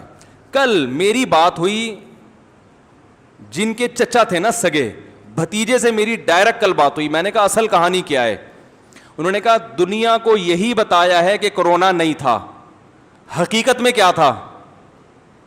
کرونا تھا. انہوں نے کہا کہ جو رپورٹ پازیٹیو آئی ہے تو ہو یہ رہا تھا کہ جب رپورٹ پازیٹیو ہوتی ہے تو ڈاکٹر میت نہیں دیتے. میت نہ دینے کی وجہ سے لواحقین پھر ڈاکٹروں پہ مسلط ہو کے اس پازیٹیو کو کیا کروا دیتے ہیں؟ نیگیٹو. ایسے 2 کیس میرے سامنے آ چکے ہیں. میں ابھی آپ کو بتاؤں, مشاہدے پر مبنی حقیقت بتا رہا ہوں, میں واٹس ایپ کی رپورٹیں نہیں بتا رہا میں. اب سوال یہ پیدا ہوتا ہے, اچھا رشتہ داروں کو بھی یہ بتایا کہ کرونا نہیں تھا, ورنہ جنازے میں نہیں آتے لوگ, وہ ڈر رہے ہوتے ہیں کہ یار یہ ہمیں نہ لگ جائے. اب سوال یہ پیدا ہوتا ہے کہ گئے تو صحیح تھے اور اتنی جلدی جنازہ کیسے ہو گیا؟ اس پہ لوگ یہ کہہ رہے ہیں ڈاکٹر زہر کے انجیکشن لگا رہے ہیں. میرے بھائی ہمارے ڈاکٹر میں مانتا ہوں اتنے نیک نہیں ہیں, لیکن اتنے برے بھی نہیں ہیں کہ اچھے بھلے آدمی کو زہر کے انجیکشن دے دے کے مارے ہیں. اتنا بھی نیگیٹو سوچ نہ رکھیں. ہو یہ رہا ہے کہ کولے کی ہڈی ٹوٹی ہے, کورونا پازیٹیو پہلے سے تھا, کیونکہ بہت سے لوگوں میں علامت ظاہر نہیں ہوتی. اتفاق سے ہاسپٹل چلے گئے تو وہ کورونا کیا آ گیا رپورٹ میں. اب لوگ ڈاکٹر سے لڑ رہے ہیں کہ یار کولے کی ہڈی کا کورونا سے کیا تعلق ہے. او بھائی کولے کی ہڈی کا نہیں ہے, یہ ہڈی ٹوٹنے سے پہلے سے تھا ان کو کورونا, اور اب چونکہ بیمار ہو گئے, ریزسٹنٹ پاور بالکل ختم ہو گئی ہے, تو بہت جلدی ان کی موت واقع ہو گئی. یہ سب باتیں ڈاکٹروں کی فیلڈ ہے. عوام بلا وجہ ڈاکٹروں سے الجھ کے نہ دیکھو, اتنا ڈاکٹروں کو ٹینشن دی جا رہی ہے کہ اس بات کا ڈر ہے کہ یہ پہلے تو, یہ ایک ڈاکٹر نے مجھے فون کیا, دیندار ڈاکٹر, کہہ رہے ہیں پہلے تو لوگ کچھ تھوڑی بہت کلیپنگ کر دیتے تھے ہمارے لیے کہ یار ڈاکٹروں کا دل گردہ ہے کہ ہسپتال میں وہ مریضوں کا علاج کر رہے ہیں, اپنی جان کو خطرے میں ڈالا ہے. اب تو کوئی کلیپنگ کرنے والا بھی نہیں اب سب گالیاں دے رہے ہیں. یہی حالات اگر ملک میں رہے نا, یہ ڈاکٹر ہسپتال چھوڑ کے بھاگ جائیں گے, یہ بتا دوں میں آپ کو, یہ بھاگ جائیں گے ہسپتال چھوڑ کر. تو یہ واٹس ایپ اور فیس بک کی خبروں پہ یقین نہ کریں. جب کوئی ایسا ہوتا ہے نا, کوئی کہے کہ ڈاکٹر نے پازیٹیو ڈالا ہے, آپ اس ڈاکٹر سے رابطہ کریں, یار اصل کہانی بتاؤ ہے کیا. وہ ڈاکٹر آپ کو بتائے گا کہ بھائی اصل کہانی ہے کیا. وہ جو پیشنٹ گیا نا, ایک صاحب کہہ رہے ہیں میں اپنے مریض کو لے کر گیا تھا, بالکل صحیح تھا, 1 گھنٹے میں انتقال ہو گیا. بالکل صحیح تھا تو لے کر گئے کیوں تھے آپ ڈاکٹر ہسپتال؟ اس کو اتنی سینس نہیں ہے, گولے گنڈے کھانے گیا تھا وہ ہاسپٹل اگر بالکل صحیح تھا. ہو یہ رہا ہے کہ پیشنٹ بعض دفعہ بالکل صحیح ہوتا ہے, لیکن 1-2 گھنٹے کے اندر موتیں واقع ہو رہی ہیں. ہمارے بعض ریلیٹو ایسے ہیں جنہوں نے ویڈیو بیان ریکارڈ کروایا کہ مجھے کورونا ہے اور آپ لوگ احتیاط کریں, اب میں الحمدللہ ٹھیک ہو گیا. 2 گھنٹے میں ان کی ڈیتھ واقع ہو, انتقال ہو گیا. اب اس قسم کی باتیں کرو تو لوگ کہتے ہیں پینک پھیلا رہے ہیں, ڈرا رہے ہیں لوگوں کو, خوف پھیلا رہے ہیں. بھائی حقیقت بیان کی جا رہی ہے, اور یہ بیان کیا جا رہا ہے کہ آپ تھوڑی سی کیا کر لیں, بولو بھائی, احتیاط کر لیں بس. اب اس کے لیے تھوڑا سا ڈرانا تو ضروری ہے نا, بغیر ڈرائے تھوڑی کوئی احتیاط کرے گا. اب میں کہوں کچھ بھی نہیں ہے بھائی, مر جائیں گے نا, یہی ہوگا نا, مر جائیں گے کیا ہو گیا, جنازہ نہیں ملے گا نا, کوئی بات نہیں, وہ بھی مسلمان ہیں ہسپتال میں, عیدی سینٹر والے بھی مسلمان, غسل کفن دے کے دفنا دیں گے, قبر پہ جا کے فاتحہ پڑھ لینا, کیا ہوگا, یہی ہوگا نا. تو آپ ڈریں گے تو بالکل بھی نہیں, آپ کہیں گے یار مر جائیں گے زیادہ سے زیادہ. لیکن جتنوں نے مرنا ہے, مرنے والوں کی تعداد اس سے 10 گنا بولو بھائی بڑھ جائے, کیونکہ پھر آپ جھپیاں پا کے ایک دوسرے سے ملیں گے, جیسے کہ عید کے دن ملے ہیں. ہم تو منع کر رہے تھے احتیاط کرو. اچھا ایک بات چل پڑی ہے تو آ گئی ہے, غلط جو ہسپتالوں میں ہو رہا ہے نا, وہ میں بتاؤں آپ کو کیا ہو رہا ہے. یہ باتیں میں ایک بات بتا دوں, حکومت کے کہنے پہ نہیں کہہ رہا, کیونکہ لوگ مجھے بھی حکومت کا پٹھو اور حکومت کی زبان بولتا ہے. گورنمنٹ اگر لوگوں کے ساتھ خیر خواہ ہوتی تو اس بیماری کے پھیلنے سے پہلے حکومت قابو پا چکی ہوتی, کیونکہ امریکہ اور اٹلی کا حال گورنمنٹ دیکھ چکی تھی, جو بے احتیاطیاں انہوں نے کی ہیں دیکھ چکی تھی. ہماری حکومت نے ان سے عبرت حاصل نہیں کی ہے, شیعہ لوگوں کو جلوس نکالنے کی اجازت دے کے اپنا اعتماد کھو دیا. تو یہ گورنمنٹ کی غلطی ہے جس کی سزا قوم بھگت رہی ہے. تو اس لیے ہم گورنمنٹ کی زبان نہیں بول رہے, ہم ڈاکٹروں کی زبان بول رہے ہیں, وہ ڈاکٹر جو ایکسپرٹ ہیں. میں نے اس میں اتنا کچھ سیکھا ہے, میں آپ کو کیا بتاؤں, کیونکہ جب کوئی چیز میں انسان مبتلا ہوتا ہے نا, پھر تحقیق بھی کرتا ہے. یاد رکھو, بہت سے لوگ جن کے نام کے آگے ڈاکٹر لگا ہوتا ہے وہ میڈیکل ڈاکٹر, MBBS ڈاکٹر ہوتے نہیں ہیں. نیوٹریشن جو ہے نا, جو ماہر غذائیات ہوتے ہیں, ان میں اکثر ڈاکٹر نہیں ہوتے. لوگ کیا کر رہے ہیں کہ ایک ماہر, ایک نیوٹریشن ہے جو غذائیات کا ماہر ہے, اور جو ہے وہ 3 پیس سوٹ اور ٹائی میں, اس کے پاس اتنی ڈگریاں اور میڈیکل سائنس کی اصطلاحات بھی وہ سمجھتے ہیں, اور وہ لوگوں کو گائیڈ کر رہے ہیں, سمجھا رہے ہیں, تو لوگ ان کی بات کو سیریس لیتے ہیں. اب ایک نیوٹریشن ہے, بڑے مشہور ہیں, میں نام نہیں لوں گا, انہوں نے کہا کہ اس میں احتیاط کی ضرورت اس لیے نہیں ہے کہ یہ ہر ایک کو لگے گا, آج نہیں تو کل لگے گا, کل نہیں تو پرسوں لگے گا, لہذا اس کا کوئی فائدہ نہیں ہے احتیاطوں کا. جب ایکسپرٹ ڈاکٹر سے اس بارے میں پوچھا گیا, وہ کہتے ہیں بالکل غلط کہہ رہے ہیں, جن ملکوں نے احتیاط کی ہے انہوں نے قابو پا لیا ہے. چائنا جہاں سے شروع ہوا تھا وہاں کافی حد تک کنٹرول میں ہے, جو گڑھ تھا اس کا. اٹلی میں کچھ کنٹرول ہو گیا احتیاط کی وجہ سے.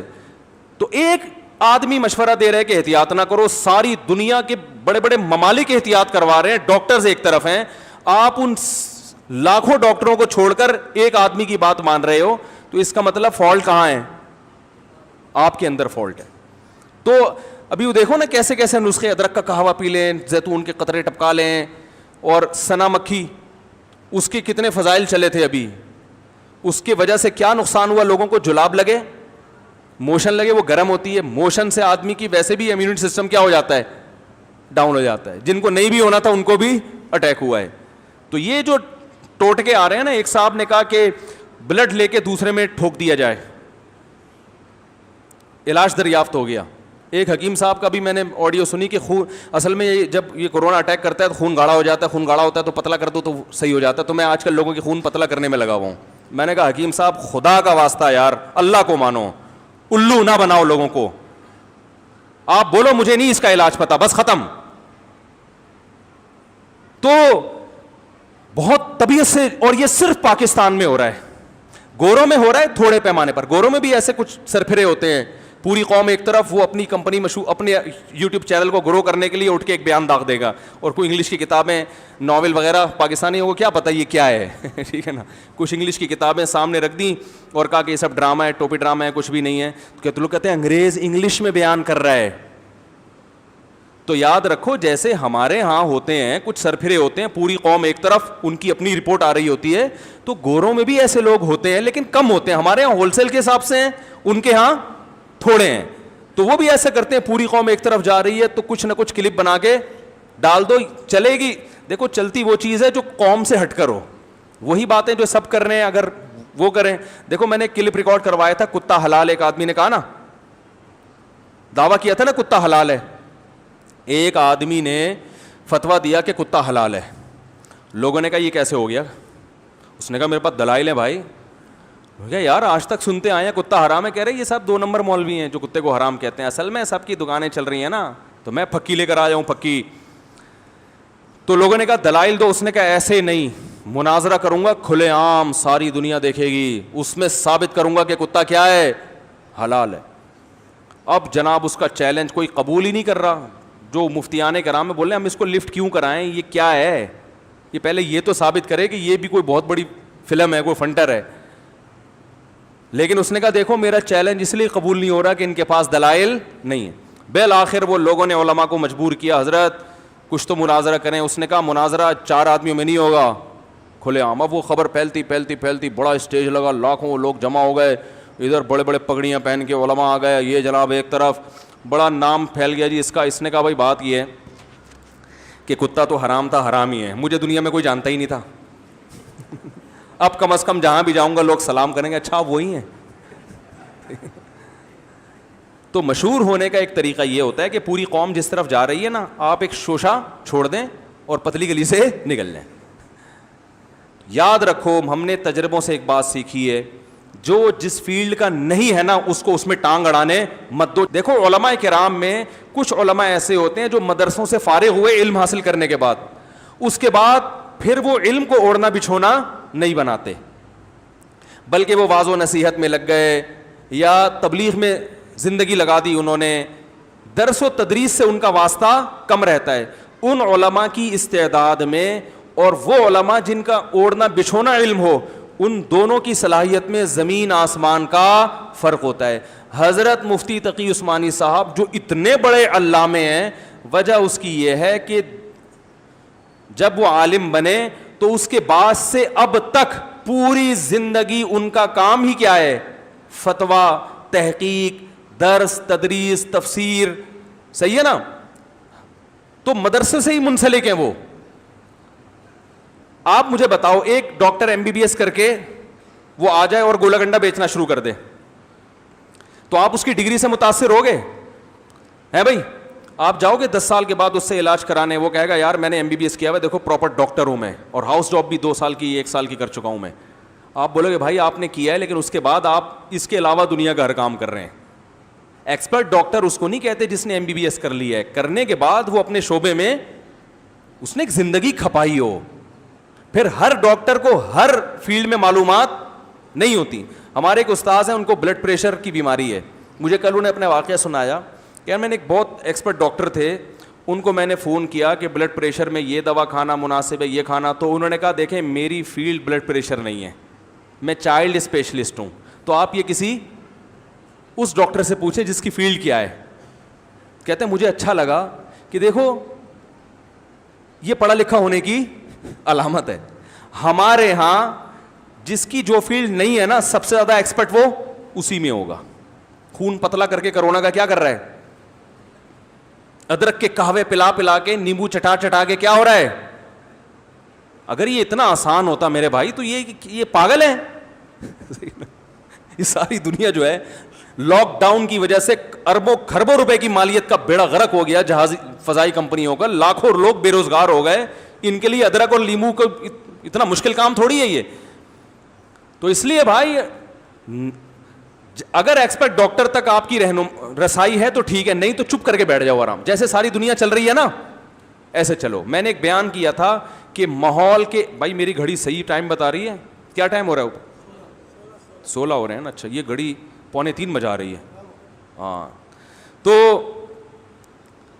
ایک اصول یاد رکھو, ساری دنیا جو کہہ رہی ہوتی ہے نا, یا ماحول جو آپ کو بتا رہا ہے, جب تک ماحول کے غلط ہونے کی 100% دلیل آپ کے پاس نہ ہو, ماحول کے خلاف نہیں چلنا چاہیے.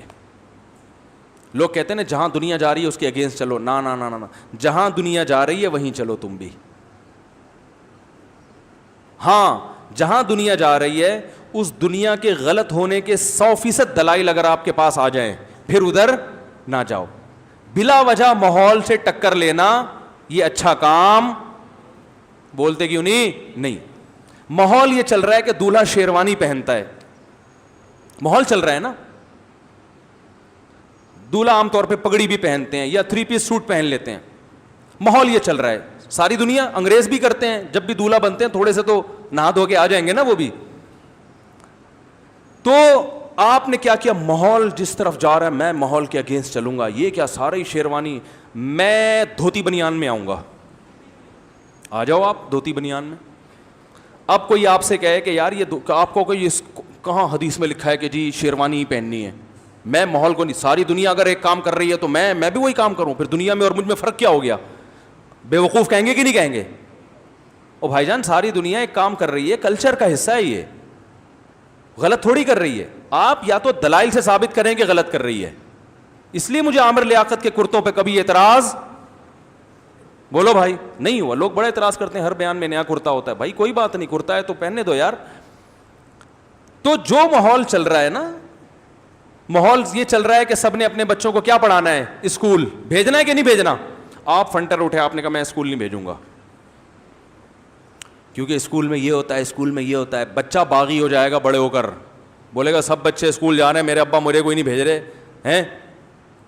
ہاں یا تو آپ کے پاس اس کا آلٹرنیٹ ہو, ہوم اسکولنگ کا اتنا خاندانی نظام ہو کہ صاف فرق پتہ چل جائے کہ یار یہ اسکول جانے والے بچوں سے زیادہ ترقی. جب تک اتنا مضبوط آلٹرنیٹ نہیں ہے تو جو کام ساری دنیا کر رہی ہے نا تمیز سے, بولو بھائی وہی کام کرو. ہاں یہ ضرور ہے کہ برے اسکول میں نہیں لے کے جاؤ, اچھے اسکول میں لے کے جاؤ. ماحول بہت ساری چیزوں میں جو ہے نا, جو کیونکہ دنیا ساری بلا وجہ غلط نہیں ہوتی بھائی. تو ساری دنیا میں لاک ڈاؤن چل رہا ہے اور سب ایک پلیٹ فارم پہ جمع ہیں, جو ان کی حکومتیں کہہ رہی ہیں فالو کر رہے ہیں. انڈیا میں لاک ڈاؤن سب نے ایکسیپٹ کیا اس کو, اٹلی میں سب نے ایکسیپٹ کیا, امریکہ میں وہ جو کالے کا قتل ہوا تو دھریاں اڑا دی انہوں نے, لیکن نارملی وہ بھی ایکسیپٹ کر رہے تھے. سوئٹزرلینڈ میں بیماری پہ قابو پا لیا اس لیے کہ انہوں نے احتیاطی تدبیر پر عمل, بولو بھائی, کیا. ان کے ہاں لاک ڈاؤن نہیں ہوا اس لیے کہ ویسے ہی انہوں نے اتنی احتیاط کر لی, سوشل ڈسٹینس, سینیٹائزر کا استعمال, تمیز سے زندگی گزار رہے ہیں, وہاں کوئی بڑی تباہی نہیں آئی. پاکستانی قوم دنیا میں واحد قوم ہے جسے کسی بات کو سمجھانا اونٹ کو رکشے میں بٹھانے سے زیادہ مشکل ہے. ہر طرف مختلف قسم کی رائے آنا شروع. آپ بولو بیماری پھیل رہی ہے, نہیں پھیل رہی, ہے ہی نہیں, سب بکواس ہے. پہلے 6 مہینے آپ کو یہ مناظرہ کرنے میں لگیں گے کہ ہے, پھر 6 مہینے اس میں لگیں گے, مان لیا ہے نا, دیکھ لیا اپنے, ہاں ہے, میرے ماموں کو بھی ہوا تھا, ہاں ہے. اب ہے تو سازش ہے, کیا ہے یہ؟ اب 6 مہینے یہ سمجھانے میں لگیں گے بھائی سازش نہیں ہے, قدرت کی طرف سے بھی بیماریاں آتی ہیں, اور اگر سازش ہے بھی تو کرنی تو پھر بھی احتیاطی ہے نا. 6 مہینے یہ سمجھانے میں لگیں گے. کتنے مہینے ہو گئے؟ 12 مہینے. پھر جب یہ مان جائے گا ہاں ہاں ہے, اتنا نہیں ہے جتنا ڈرایا جا رہا ہے, اتنا, بولو بھائی اگلا اسٹیپ کیا ہوگا؟ اتنا نہیں ہے, پینک پھیلایا جا رہا ہے. مولانا طارق جمیل صاحب کے خلاف میں نے نیگیٹو کمنٹس دیکھے لوگوں کے, ان بیچاروں نے اپنی خیر خواہی میں احتیاط کا حکم دیا, خود بھی آئسولیٹ ہو گئے, تو ان کے پیچھے پڑ گئے ہیں لوگ. یہ دیکھو ایک آدمی تمہاری خیر خواہی کر رہا ہے, ان کا کیا پیسے مل رہے ہیں گورنمنٹ سے ان کو, تو تیسرا سوچا کیا چھوڑا جا رہا ہے؟ پینک, خوف پھیلایا جا رہا ہے. اتنا نہیں ہے, 6 مہینے یہ سمجھانے میں لگیں گے کہ اتنا ہے. اب یہ بھی, اب لوگوں نے یہ بھی مان لیا کہ ہے. موتیں بہت, موت کا ریشو پہلے سے بڑھ گیا ہے. 3 دن کے اندر میرے واٹس ایپ پہ جو ہمارے ریلیٹیوز کی موتوں کی خبریں آئی ہیں نا, میں دعوے سے کہتا ہوں پوری زندگی میں 3 دن کے اندر اتنی موتیں میں نے نہیں سنی ہے جتنی اس 3 دن کے اندر میں نے اپنے ریلیٹیوز میں سن لی ہیں. موت کا ریشو بڑھ گیا تو اب اگلا 6 مہینے یہ سمجھانے میں لگیں گے, لوگ کہہ رہے ہیں مر تو رہے ہیں مگر کورونا کی وجہ سے نہیں, مگر بولو نا بھائی, یہ زبردستی ڈاکٹر مار رہے ہیں, یہ ڈاکٹر ہے جو قاتل ہیں. اب 6 مہینے قوم کو یہ سمجھانے میں لگیں گے کہ کس کی وجہ سے مر رہے ہیں. دیکھو یہ ہارٹ اٹیک سے جو مر رہا ہے نا, مر ہارٹ اٹیک سے رہا ہے, مگر اٹیک ہوا کیوں ہے اس کو؟ اس کی جو قوت مدافعت ہے کورونا کے اٹیک کی وجہ سے کیا ہو گئی ہے؟ کم ہو گئی ہے. میں نے پرسوں جنازہ پڑھایا, 40 سالہ خاتون تھی, شوگر کی وجہ سے انتقال ہوا تھا. بات آ رہی ہے, سنو میری بات. ان کے سگے بھائی نے مجھے بتایا کہ کورونا ان کا پازیٹو تھا, شوگر تو بہت پہلے سے تھی ان کو, کورونا پازیٹو ہونے کی وجہ سے وہ شوگر کے خلاف نہیں لڑ سکی اور ان کا انتقال ہو گیا.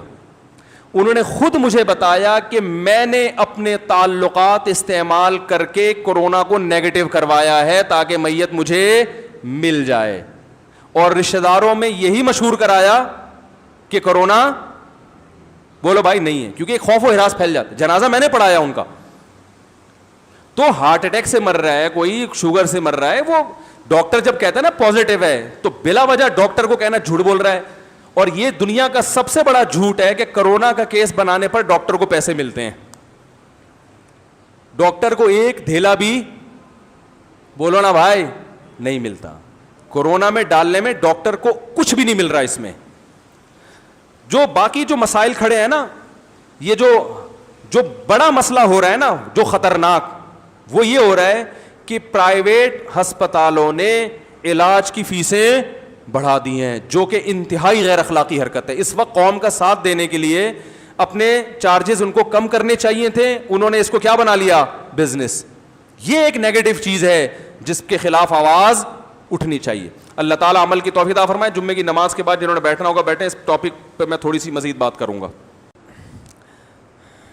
اچھا, یہ میں ایک چھوٹی سی بات کا جواب دے دوں, پھر میں سوالات کا جواب دیتا ہوں. 2 چیزوں کا جواب دینا ہے میں نے.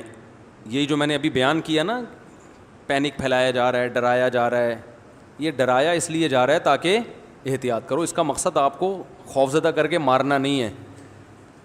دیکھو میں ایک مثال دوں, ہم جب چھوٹے تھے نا تو ہماری رہائش تھی نیول کالونی میں, سمندر وہاں سے قریب ہے, نیوی کی آبادی ہے. میرے والد صاحب چونکہ نیوی میں تھے تو اطلاع آئی تھی کہ سمندری طوفان آ رہا ہے. میری عمر اس وقت 8-10 سال ہوگی, اور بہت مستند خبر تھی کہ کراچی کی طرف سمندری طوفان ہے جو ادھر منوڑا پہ ہٹ کرے گا اور بہت سارے علاقوں کو لپیٹ دے گا. تو ہم نے کیا کیا, ہم رمضان بھی تھا, ہماری والدہ نے ہمیں صبح صبح اٹھا دیا 4 بجے, اور گرمیوں کے روزے تھے, اٹھا دیا کہ بھئی دعائیں مانگو اور طوفان کا بڑا شدید خطرہ ہے. ہم نے سحری بھی کی, روزہ بھی رکھا, دعائیں میں بھی لگ گئے. ایک چیز اس میں دیکھنے میں آئی کہ جتنے دنیا دار لوگ تھے بھاگ گئے, دیندار لوگ نمازوں میں لگ گئے کہ موت تو ایک دن کیا ہے, آنی آنی ہے. اب احساس ہوتا ہے کہ دینی لحاظ سے کتنی غلط تربیت کی جا رہی ہے. مجھے اب وہ بچپن کا واقعہ اب یاد آتا ہے. اللہ کی قدرت ہوئی, وہ طوفان ٹل گیا. نہیں ٹلتا تو آج میں آپ کے سامنے یہاں نہیں بیٹھا ہوا ہوتا, انا للہ ہمارا ہو چکا ہوتا. وہ طوفان نے ہٹ گیا پھر ٹھٹھا کی طرف, اور ٹھٹھا کو بری طرح تباہ کر دیا تھا اس نے. اس میں داڑھیوں والے بھی گئے ہیں, تہجد گزار بھی گئے, ٹھیک ہے نا. نماز پڑھنا ضروری تھا اس وقت طوفان کو روکنے کے لیے, دعائیں مانگنا ضروری تھا, مگر اس علاقے سے بھاگ کر گورنمنٹ نے بسیں بھی بھیجی تھی کہ بیٹھ کے نکل لو پتلی گلی سے. لوگ نہیں مان رہے کہ بھائی موت تو ایک دن آنی ہی آنی ہے, یقیناً آنی ہے, لیکن کب آنی ہے یہ پتہ ہے. اس لیے ہمیں احتیاط کا حکم ہے کہ نکل لو پتلی گلی سے. یہاں سے ہونا یہ چاہیے تھا کہ ہمیں بسوں میں بٹھایا جاتا, ہم وہاں سے بھاگتے اور تسبیح ساتھ لے کے جاتے کہ راستے میں اللہ کا بھی ذکر کرتے رہیں گے, دعائیں بھی مانگتے رہیں گے, طوفان ٹلنے کی دعا بھی مانگیں گے, اور جہاں محفوظ مقام پہ پہنچے تو وہاں مصلی بچھا کے دعائیں ہی دعائیں. تو ہمارے ہاں دینی لحاظ سے لوگوں کو بہت مس گائیڈ کیا جاتا ہے. میں اکثر ایک واقعہ سناتا ہوں, دوبارہ سن لیں, یہ بہت اہم باتیں, اللہ کا واسطہ غور سے سن لیں ان کو, تاکہ میرا خون پینا بھی لوگ بند کر دیں.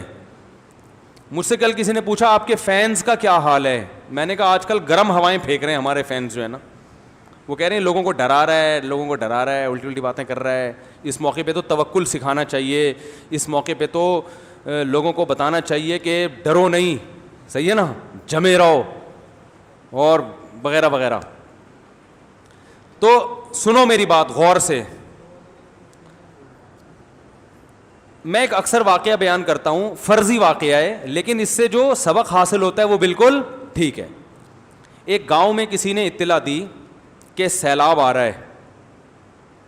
کوئی بندہ آیا, اس نے گاؤں میں والوں کو بتایا بھائی یہاں سیلاب آ رہا ہے, اتنا تیز پیچھے سے بہاؤ ہے کہ سب تباہ ہو جائیں گے. جنہوں نے بھاگنا تھا بھاگ گئے. ایک مضبوط ایمان والا ڈٹا رہا, اس نے کہا ابے وہیں فالتو کی باتیں ہیں. پہلے تو مان نہیں رہا تھا, پھر جب یقین آیا کہ بھائی سیلاب آ رہا ہے تو اتنا تیز نہیں ہے, پھر جب پتہ چلا بہت اسپیڈ ہے, تو اس نے کہا بچانے والا کون ہے؟ اللہ. ہم نے تو بہت سے لوگوں کو دیکھا احتیاطی تدبیریں اختیار کی ہیں سیلابوں میں پھر بھی مر گئے, اور بہت سے لوگ بھاگے تو وہاں جہاں بھاگے تھے وہاں کسی کھڈے میں گر گئے. وہ ایسے واقعات بھی بہت ہوتے ہیں نا, کہ ابے بہت سے ہم نے دیکھے احتیاط کرتے ہیں پھر بھی مرتے ہیں. بہت سے گٹکا کھانے والے ایسے ہیں جن کو کینسر نہیں ہوتا منہ کا, اور بہت سے ایسے ہیں جو گٹکے نہیں کھاتے پھر بھی منہ کے کینسر سے ان کا انتقال ہوا. تو اس بیس پہ اب صبح شام گٹکے پھوڑے جا رہے ہیں. ٹھیک ہے نا. میں نے گٹکے کے خلاف ایک بیان کیا تھا کہ منہ کا کینسر ہو رہا ہے, مر گئے بہت سے لوگ. ایک صاحب نے کہا میرے دادا 85 سال کے ہیں, گٹکا بھی کھاتے ہیں, پان بھی کھاتے ہیں, سگریٹ بھی پیتے ہیں, نسوار بھی کھاتے ہیں, پھر بھی زندہ ہیں. تو میں نے کہا بھائی یہ کیس ہو گیا. میں نے کہا اگر یہ چاروں چیزیں نہ کھاتے نا تو جتنی صحت اچھی ہے اس سے ڈبل اچھی ہوتی. تو دماغ صحیح سوچو گے نا تو صحیح سمت میں جائے گا, الٹا سوچو گے تو الٹا کی بھی واقعات ہیں, وہ سنا دیتا ہوں. پہلے ایک نوجوان جو ہے نا سگریٹ پی رہا, بچہ سگریٹ پی رہا تھا. اس سے کسی نے کہا کہ دیکھو بیٹا سگریٹ پینے سے عمر کم ہو جاتی ہے. صحیح بات کی کہ نہیں کی؟ بچے کی سوچ تھی نیگیٹو. بچے نے جواب دیا کہ میرے دادا تو 90 سال کے ہیں. تو اس نے کہا کہ کیا وہ سگریٹ پیتے ہیں؟ انہوں نے کہا نہیں, وہ دوسروں کے کام میں ٹانگ نہیں اڑاتے ہیں. ٹھیک ہے. کوئی اگر سگریٹ پیتا تھا تو اس کو پینے دیتے تھے. دیکھو دلیل ہر ایک کے پاس ہوتی ہے. اس بچے نے چپ کرا دیا نا کہ بھئی آپ میری عمر کم ہونا ہو, آپ کی بہرحال کم ہوگی کیونکہ آپ دوسروں کے کام میں کیا کر رہے ہیں, ٹانگ اڑا رہے ہیں. دلیل تو دے دی مگر یہ دلیل صحیح ہے غلط دلیل ہے. تو بولنا ہر ایک کو آتا ہے میرے بھائی, ہر آدمی کچھ نہ کچھ مارکیٹ میں پھینک رہا ہے. یہ فرض کر دیکھنا پڑے گا صحیح کون بول رہا ہے اور غلط کون بول رہا ہے. تو دلائل ہر ایک کے پاس ہوتے ہیں. تو میں یہ عرض کر رہا تھا, اس کو لوگوں نے بتایا کہ سیلاب آ رہا ہے. بالآخر جب اس کو یقین ہو گیا نا تو آ رہا ہے, تو کہنے لگا کون بچائے گا؟ اللہ بچائے گا. سیلاب آ گیا جی, لوگ بھاگ رہے ہیں. جو بڑے مضبوط ایمان والے تھے اب وہ بھی پتلی گلی سے نکلنا شروع ہو گئے.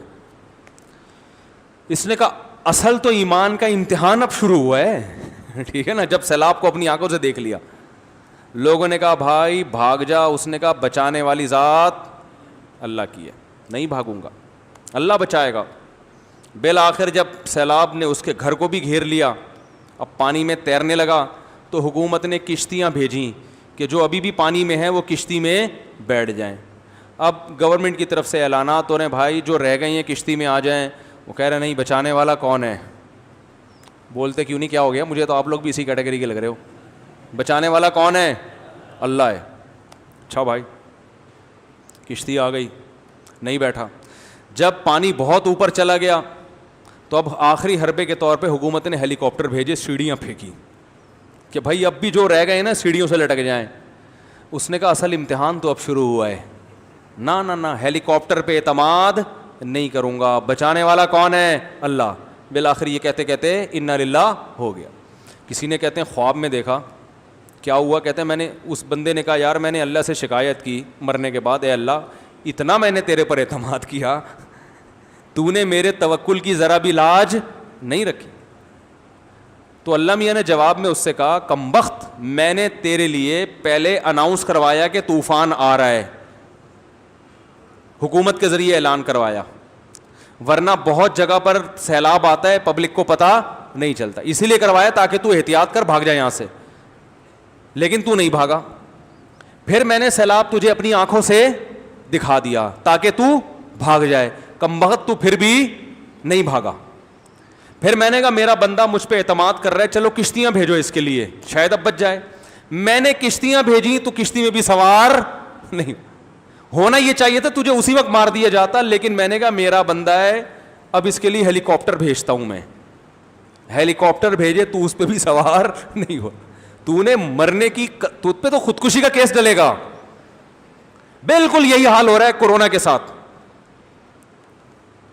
چائنا سے شروع ہوا، ہمیں اسی وقت محتاط ہو جانا چاہیے تھا۔ اللہ نے کہا تم مسلمان ہو، کلمہ گو ہو، کافروں سے شروع کیا ہے، تم احتیاط کر لو، وہ غلطیاں نہ کرو جو انہوں نے کی ہیں۔ ہم نے کہا بچانے والا کون ہے؟ اللہ ہے، کچھ نہیں ہوتا وہ۔ پھر حدیثیں بھی ہم خود ہی سنانا شروع ہوا، ان حدیثوں پر بھی میں ابھی آتا ہوں جس سے مس گائیڈ کیا جا رہا ہے۔ اور صحابہ نے تو کچھ نہیں کیا تھا، صحابہ نے تو کہیں طاعون صحابہ کے دور میں پھیلا، انہوں نے تو کوئی احتیاط نہیں کی۔ میں بتاتا ہوں صحابہ نے کتنی احتیاطیں کی ہیں، ابھی بتاتا ہوں میں۔ یہ سب مسجدوں کو بند کرنے کی سازشیں ہیں، یہ سب ایک سازش ہے۔ اصل میں پوری دنیا کو ڈیجیٹل کیا جا رہا ہے، آن لائن ٹریڈنگ کو پروموٹ کیا جا رہا ہے۔ اصل میں دکانوں والوں کی روزگار کو کیا کیا جا رہا ہے؟ بند کیا جا رہا ہے۔ اصل میں ایجوکیشن میں ہمیں پیچھے دھکیلا جا رہا ہے۔ ارے کمبختوں، کیا خدا کی طرف سے بیماری نہیں دنیا میں آ سکتی؟ یہ فرض کر کے کیوں بیٹھ گئے ہو کہ اللہ بیمار نہیں کر سکتا لوگوں کو؟ اللہ نے موقع دیا سنبھلنے کا، بھائی چائنا سے عبرت حاصل کرو۔ ہم نے کہا نا نا نا، امریکہ کی سازش ہے، اللہ نے امریکہ کو مبتلا کر دیا۔ اب مان لینا چاہیے تھا نہیں بھائی امریکہ تو خود بھگت رہا ہے، اب کسی اور کی سازش ہو گئی۔ اٹلی کے حالات دیکھ لیے، سب کچھ ہو گیا، اللہ نے اتنا ہمیں ایران کا حشر دیکھ لیا، ایران میں مذہبی اجتماعات ہوئے بڑے بڑے، انہوں نے احتیاطیں نہیں کی، کتنی مصیبت آئی وہاں پہ۔ ہم نے کہا نہیں، اللہ بچانے والا ہے، ہم مسلمان ہیں، ہمارا امیونٹی سسٹم بہت اسٹرانگ ہے۔ اب آخری بات پتہ کیا رہ گئی ہے؟ ہم پاکستانیوں کو بیماری نہیں ہو سکتی، یہ آخری حربہ رہ گیا ہے۔ تو اللہ نے اتنی مدد کی ہمارے ساتھ، ہمیں ان کو جلدی مبتلا کیا، ہمیں اللہ نے 6 مہینے سنبھلنے کے لیے دیے۔ ہم اسی میں لگے رہے، نہیں یہ سب بکواس ہے، یہ سب ٹوپی ڈرامہ ہے، یہ سب یوں ہے، ٹوپی ڈرامے سے نکلے تو پھر اس پر آ گئے کہ یہ کورونا سے نہیں مر رہے، یہ کس سے مر رہے ہیں؟ یہ تو ویسے ہی مارا، ڈاکٹر زہر کے انجیکشن لگا لگا کے مار رہے ہیں، ڈاکٹر مار رہے ہیں۔ سب سے زیادہ موتیں ڈاکٹروں کی ہوئی ہیں، یاد رکھو۔ کورونا سے مرنے والوں میں ریشو سب سے زیادہ کس کا ہے؟ ڈاکٹروں کا ریشو ہے۔ ان کو کس نے زہر کا انجیکشن دے کے مارا تھا؟ عجیب مصیبت، یعنی آدمی ظاہر ہے پھر جذباتی ہوتا ہے نا، سارا دن لوگوں سے بحث کر کے۔ مجھے کسی نے کہا ان کو چھوڑ دو بھائی اپنے حال پہ، خود بدنامی کے علاوہ آپ کو مفتی صاحب کچھ بھی نہیں ملے گا۔ تو اب میں ذرا آتا ہوں صحابہ کی۔ ایک تو یہ بھی کہا جا رہا ہے کہ اتنے لوگ تو روزانہ دنیا میں ویسے ہی مر جاتے ہیں، اتنے تو موٹر سائیکل سے مر جاتے ہیں، اتنے تو ڈینگی سے مر جاتے ہیں، اتنے تو فلاں سے مر جاتے ہیں۔ اس کا جواب سنو خوب اچھی طرح، سوال سمجھ میں آیا؟ بھئی یہ اتنی خطرناک چیز ہوتی تو اتنے لوگ تو ویسے ہی دنیا میں فلاں بیماری سے مر جاتے ہیں، یہ بات ذہن میں رکھیں۔ دیکھو موٹر سائیکل سے اگر پاکستان میں روزانہ 2000 لوگ مر رہے ہیں، 2000، اور کرونا سے بھی 2000 فار ایگزامپل مر رہے ہیں، بلکہ کم مر رہے ہیں، 2000 نہیں مر رہے، تو یہ دلیل لوگ دیتے ہیں کہ پھر تو موٹر سائیکل پر بھی پابندی لگا دینی چاہیے۔ یہ بہت بڑی غلطی ہو رہی ہے پبلک سے۔ یہ نہیں دیکھا جاتا کتنا مر رہے ہیں، یہ دیکھا جاتا ہے موت کا ریشو کتنی اسپیڈ سے بڑھ رہا ہے۔ اگر موٹر سائیکل سے 2000 نہیں، صرف 5 لوگ مر رہے ہیں، کل 5 مرے تھے، پچھلے مہینے 5 مرے تھے 30 دن پہلے، 29 دن پہلے 10 مرے تھے، 28 دن پہلے 20 مرے تھے، تو پھر سمجھ لو کہ ایک مہینے کے بعد کتنے، اور پھر ہر آنے والا دن یہ موت کا ریشو ڈبل ہوتا جا رہا ہے۔ ریشو کو دیکھا جاتا ہے، مرنے والوں کی تعداد کو فوکس نہیں کیا جاتا۔ کرونا سے 1 سال یا 6 مہینے پہلے صرف 1 آدمی مرا تھا اور آج ہزاروں لوگ مر چکے ہیں، تو یہ ریشو جو بڑھ رہا ہے نا یہ خطرناک ہے۔ نہیں آ رہی بات سمجھ میں؟ دیکھو آج کل اگر موٹر سائیکل سے 1000 آدمی مرا تھا اور آج 2000 مرا ہے، خطرناک والی بات ہے یا نہیں ہے؟ کل بھی 2000 تھے، آج بھی کتنے؟ 2000۔ یہ کوئی مسئلہ نہیں ہے، اتنی بڑی آبادی میں 2000 آدمیوں کو مرنا کوئی خطرے کی بات نہیں ہے۔ لیکن کل 1000 تھے اور آج کتنے ہو گئے؟ 2000۔ اٹ مینس کہ کل کتنے ہو جائیں گے؟ 4000، اور پرسوں کتنے ہو جائیں گے 8,000 اور ترسوں کتنے ہو جائیں گے 16,000. جب ہم ایسی باتیں کرتے ہیں تو لوگ کہتے ہیں خوف پھیلا رہا ہے, پینک پھیلا پھیلا کے خوف سے مار رہا ہے لوگوں کو. میں بھی آتا ہوں اس طرف, خوف سے نہیں مار رہا, میں آتا ہوں میں اس طرف. اس میں کچھ امید کی چیزیں بھی ہیں, وہ بھی انشاءاللہ پیش کروں گا آپ کے سامنے, تاکہ ایسا نہ ہو آدھے لوگ یہیں مر جائیں, پتہ چلا مر گئے یار, یہ تو مر گئے ہم تو. 16,000 32 34 64 تو ایک نہ ایک دن آپ کا نمبر تو آ جائے گا نا پھر اس میں. ٹھیک ہے, میں تو صرف ان ابھی فی الحال اعتراضات کا جواب دے رہا ہوں, باقی میں انشاءاللہ امید کی باتیں ابھی کروں گا تاکہ آپ کا خوف ختم ہو. لیکن یہ جو خوف ختم کرنے کا یہ دیسی طریقہ جو ہمارے ہاں چل رہا ہے نا, کہ کچھ نہیں ہے کچھ نہیں ہے کچھ نہیں ہے کچھ نہیں ہے, یہ خطرناک طریقہ ہے. یہ تمہیں مروا رہے ہیں لوگ, کچھ سادگی میں مروا رہے ہیں اور کچھ مس گائیڈ کر کے. کچھ سادہ بھی ہوتے ہیں, قوم کے خیر خواہ ہوتے ہیں, لیکن معلومات صحیح نہیں ہوتی, تو وہ ویسی سادگی میں انجیکشن لگا دیے انہوں نے. ٹھیک ہے نا, سادگی میں خون پتلا کرنے کی دوا کھلا دی انہوں نے. تو یہ بات سمجھ میں آئی کہ یہ نہ دیکھو کہ کتنے مر رہے ہیں, یہ دیکھو کہ کل کتنے تھے اور آج. 1 مہینے پہلے پاکستان میں کرونا سے مرنے والوں کا ریشو اور آج کئی گنا بڑھ چکا ہے. اٹ مینز اگلے مہینے, بولو بھائی بہت اچھا. مجھے ایک بات بتاؤ, وہ کہاں گئے وہ لوگ جو کہہ رہے تھے 12 مئی کو وبا ختم ہو جائے گی؟ ان کو چترول کیوں نہیں لگا رہے آپ لوگ جا کے ہیں؟ وہ جن صحافیوں نے فضولیات لوگوں کو مس گائیڈ کیا تھا 18 مئی کو ختم ہو جائے گی, 12 مئی کو ختم, ان کو کیوں نہیں پکڑ رہے آپ لوگ جا کے؟ او بھائی تم نے لوگوں کو کیوں الو بنایا؟ تب تمہارے پاس تحقیق نہیں تھی, کیوں جھوٹ بولا تم نے؟ تھی نہیں یہ خبریں 18 مئی کو ختم ہو جائے گا.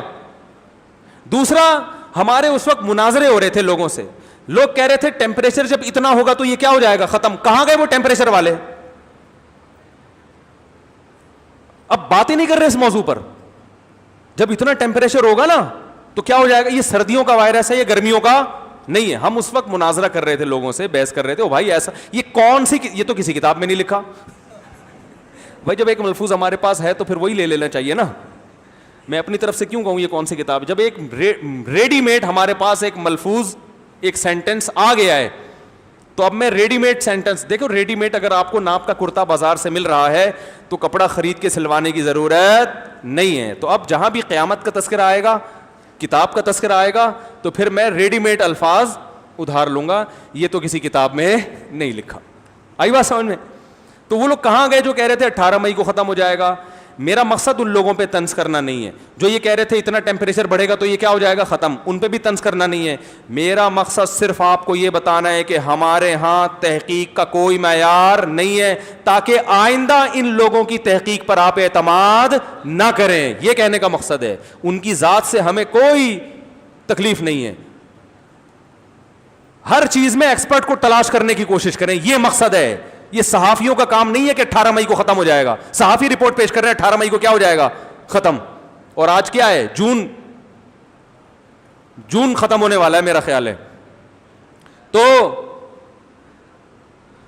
اور ٹیمپریچر اتنا ہوگا. میرے بحثیں ہوتی تھی یار کون سی کہہ رہے ہیں وہ فلاں یوٹیوب پہ, میں نے خود انٹرنیٹ پہ پڑھا ہے. میں نے کہا بھائی انٹرنیٹ پہ تو کوئی بھی کچھ بھی ڈال دے. تو اب میں اصل بات کی طرف آتا ہوں کہ پہلا سوال لوگ یہ کرتے ہیں کہ اتنے تو ویسے ہی مر جاتے ہیں, اتنے تو مرتے ہیں, یقیناً مرتے ہیں, لیکن کل کتنے تھے اور آج کتنے؟ یہ ریشو اتنا بڑھتا نہیں ہے جتنا کورونا میں بڑھ رہا ہے. ایک بات. دوسری بات, اکثر لوگ کہتے ہیں کہ طاعون کی بیماری صحابہ کے دور میں بھی پھیلی تھی, کیا انہوں نے مسجدوں کو بند کیا؟ کیا انہوں نے یہ سب کیا جو آج ہو رہا ہے؟ کیا. اس کا جواب کیا ہے؟ اس سے زیادہ کیا انہوں نے. آپ کو معلومات نہیں ہے, صحابہ نے اس سے زیادہ کیا ہے. البدایہ والنہایہ اٹھا کے دیکھیں, طاعون امواس جو مشہور طاعون کی بیماری صحابہ اور تابعین کے دور میں پھیلی تھی شام میں, شام کی آدھی آبادی ختم ہو گئی تھی اس بیماری سے. عبداللہ ابن عمرو ابن العاص رضی اللہ تعالی عنہ نے جب دیکھا کہ بڑے بڑے صحابہ کا انتقال ہو گیا, بڑے بڑے صحابہ جو کریم تھی نا وہ دنیا سے جانے لگی, تو انہوں نے کہا کہ اس وقت جو میڈیکل سائنس نے اتنی ترقی نہیں کی تھی, انہوں نے ایک چیز آبزرو کی کہ جب ہم لوگوں میں ہوتے ہیں تو یہ بیماری پھیلتی ہے, سوشل ڈسٹینس کرتے ہیں تو یہ بیماری کم ہو جاتی ہے. بڑے ذہین تھے, ان کے بارے میں حدیث میں آتا ہے کہ بڑے ذہین تھے وہ. انہوں نے صحابہ کو حکم دیا کہ شہر کی آبادی سے نکل جاؤ. صحابہ اور تابعین کو حکم دیا, یہ دیکھو یہ بھی نکل رہے ہیں, صحیح ہے نا. صحابہ کو حکم کیا دیا؟ شہر کی آبادی سے. تو صحابہ کرام شام کے اطراف میں چلے گئے, وہ علاقہ چھوڑ کے بھاگنا تو جائز نہیں ہے, لیکن اس جگہ چلے گئے پہاڑوں اور بیابانوں کی طرف, اور سب ایک دوسرے سے کیا ہو گئے, دور. ہم اتنی احتیاط کا آپ کو بولو بھائی نہیں کہہ رہے, اور اس پر ہمیں تانے دیے جا رہے ہیں بھائی, اس پر ہمیں تانے دیے جا رہے ہیں کہ صحابہ نے تو اتنی احتیاطیں نہیں کی, صحابہ نے اس سے زیادہ احتیاط کی ہے.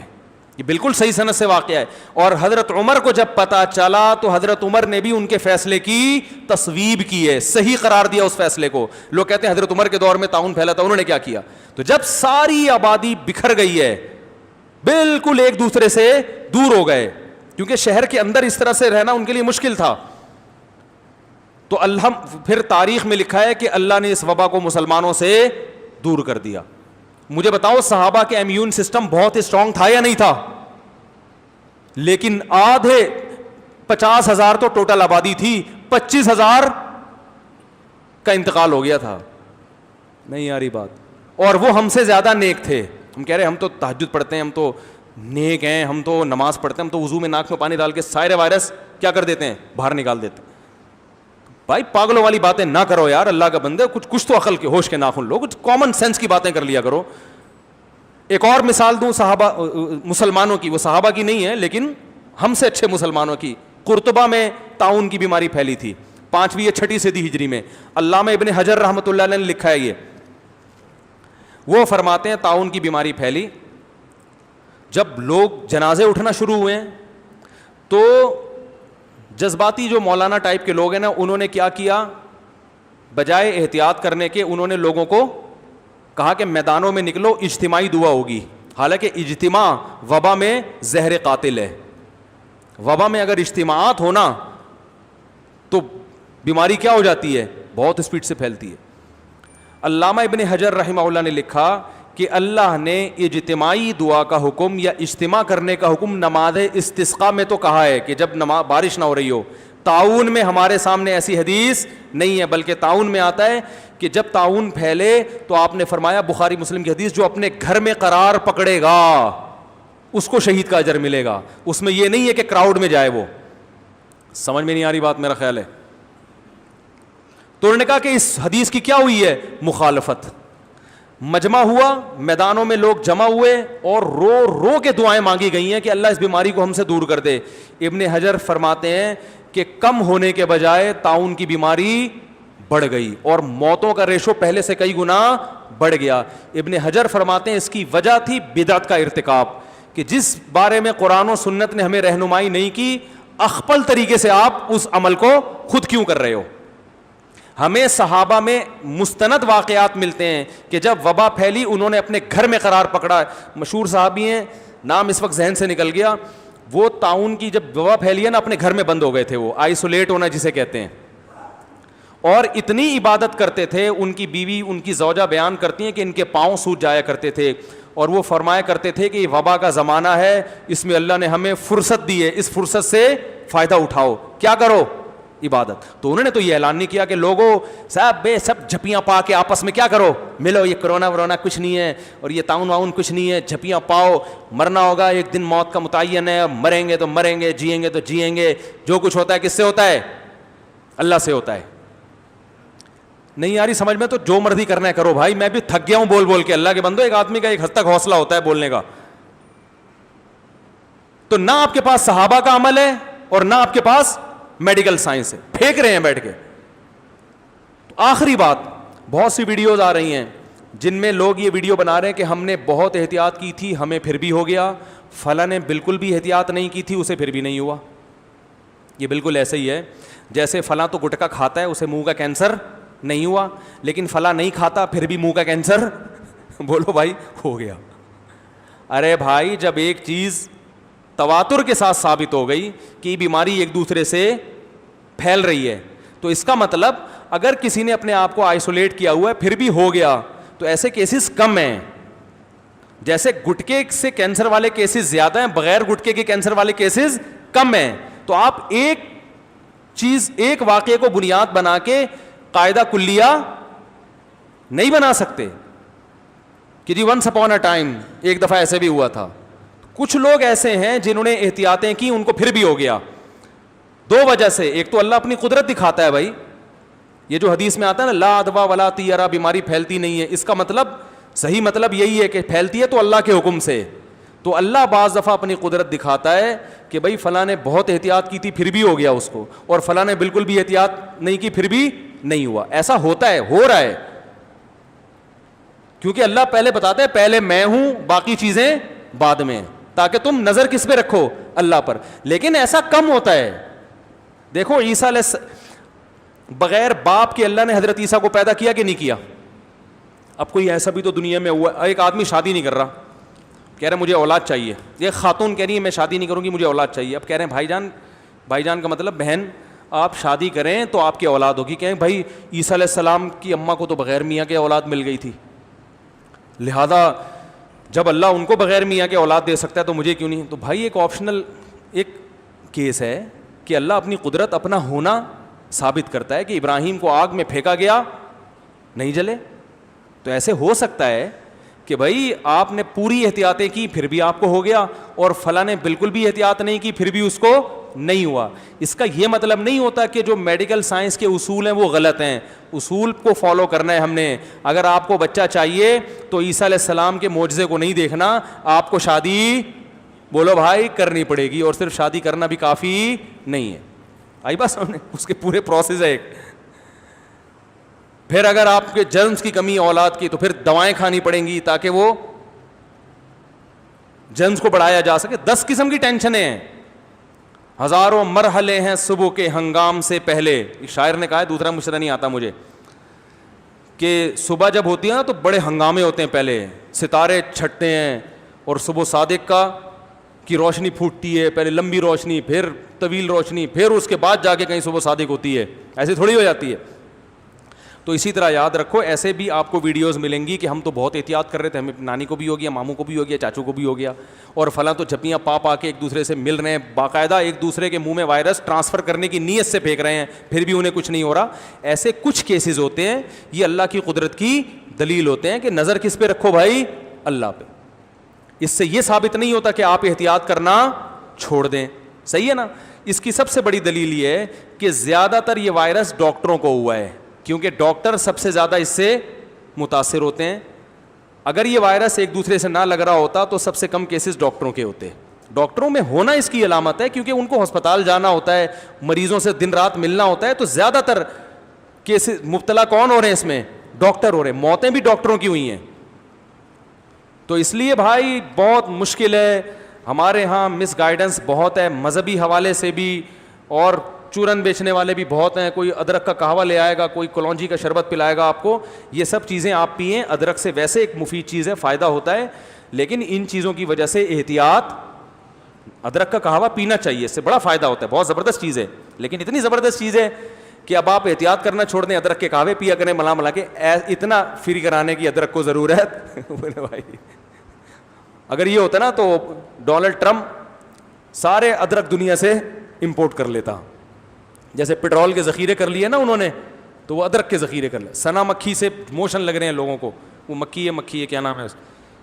تو اس لیے بہت احتیاط کی ضرورت ہے. اور ہاں اب ایک امید کی بات, آپ نے کہا تھا نا اتنا ڈرا دیا, کچھ امید بھی دلاؤ نا. امید کی بات یہ ہے, امید کی بات سننے کے لیے تیار ہیں بھائی؟ تھک گئے میرا خیال ہے. امید کی بات یہ ہے کہ زیادہ سے زیادہ مر جائیں گے نا یہی ہوگا نا. کیا خیال ہے بھائی؟ تو کیا ہو گیا, بعد میں نہیں مریں گے بھائی. احتیاط کریں, کیونکہ کس کا حکم ہے؟ اللہ کا. پھر بھی اگر ہو گیا کوئی بات نہیں بھائی. صحابہ کرام تعاون میں احتیاط کی انہوں نے, پھر بھی ہو گیا تو انہوں نے خوشی کا اظہار کیا کہ تعاون سے مرنے والا کیا ہے بھائی؟ شہید. تو علماء کہتے ہیں وباؤں سے مرنے والا بھی کیا ہے؟ شہید ہے. کوئی بات نہیں, مر گئے تو مر گئے. یہ ہے اصل, یہ گورے کے پاس نہیں ہے. وہ وہمی ہو جاتے ہیں, ڈپریشن میں پہلے ہی مر جاتے ہیں. ہم یہ پہلے سے تیار ہیں یار, احتیاط کریں گے. بچانے والا کون ہے؟ اللہ. اس نے بچانا ہوگا بچا لے گا, نہیں بچانا ہوگا تو مار دے گا نا. تو وہ تو ٹرک کے نیچے لا کے بھی مار سکتا ہے. کیا خیال ہے بھائی؟ کورونا سے نہیں مرا تو ٹرک کے نیچے آ کے مر گیا, بائک کو لٹ گئی مر گیا. فائرنگ ہو رہی تھی ہوائی, لگ کس کے گئی؟ آپ کے لگ گئی, مر گیا. 10 طریقے مرنے کے. تو مرنا تو ہے, یہ تو قدرت کی طرف سے چھانٹی ہوتی ہے. قدرت مارتی ہے لوگوں, چلو بھائی جو بھی واجب الاکسپائر ہیں وہ پہلے نکلیں, ٹھیک ہے نا, بیماریاں ختم ہوتی ہیں, اس سے یہ جھاڑو لگتی ہے قدرت کی طرف سے.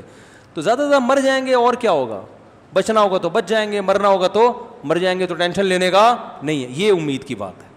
آپ کہیں یہ ڈرا رہا ہے, امید دلا رہا ہے, ڈرا رہا ہے, تو ہم تو بھائی ایسے ہی امید دلاتے ہیں. بلا وجہ کی فضول قسم کی باتیں کر کے ہم سے امیدیں نہ رکھیں آپ.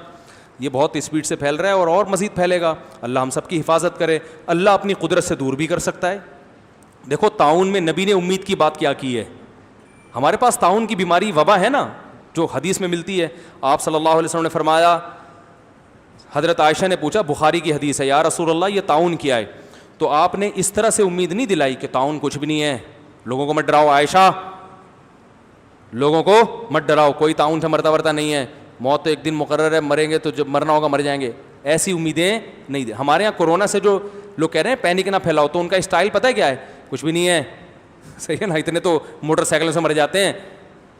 یہ نبوی انداز بولو بھائی نہیں ہے, یہ گراؤنڈ ریئلٹی کا انکار ہے.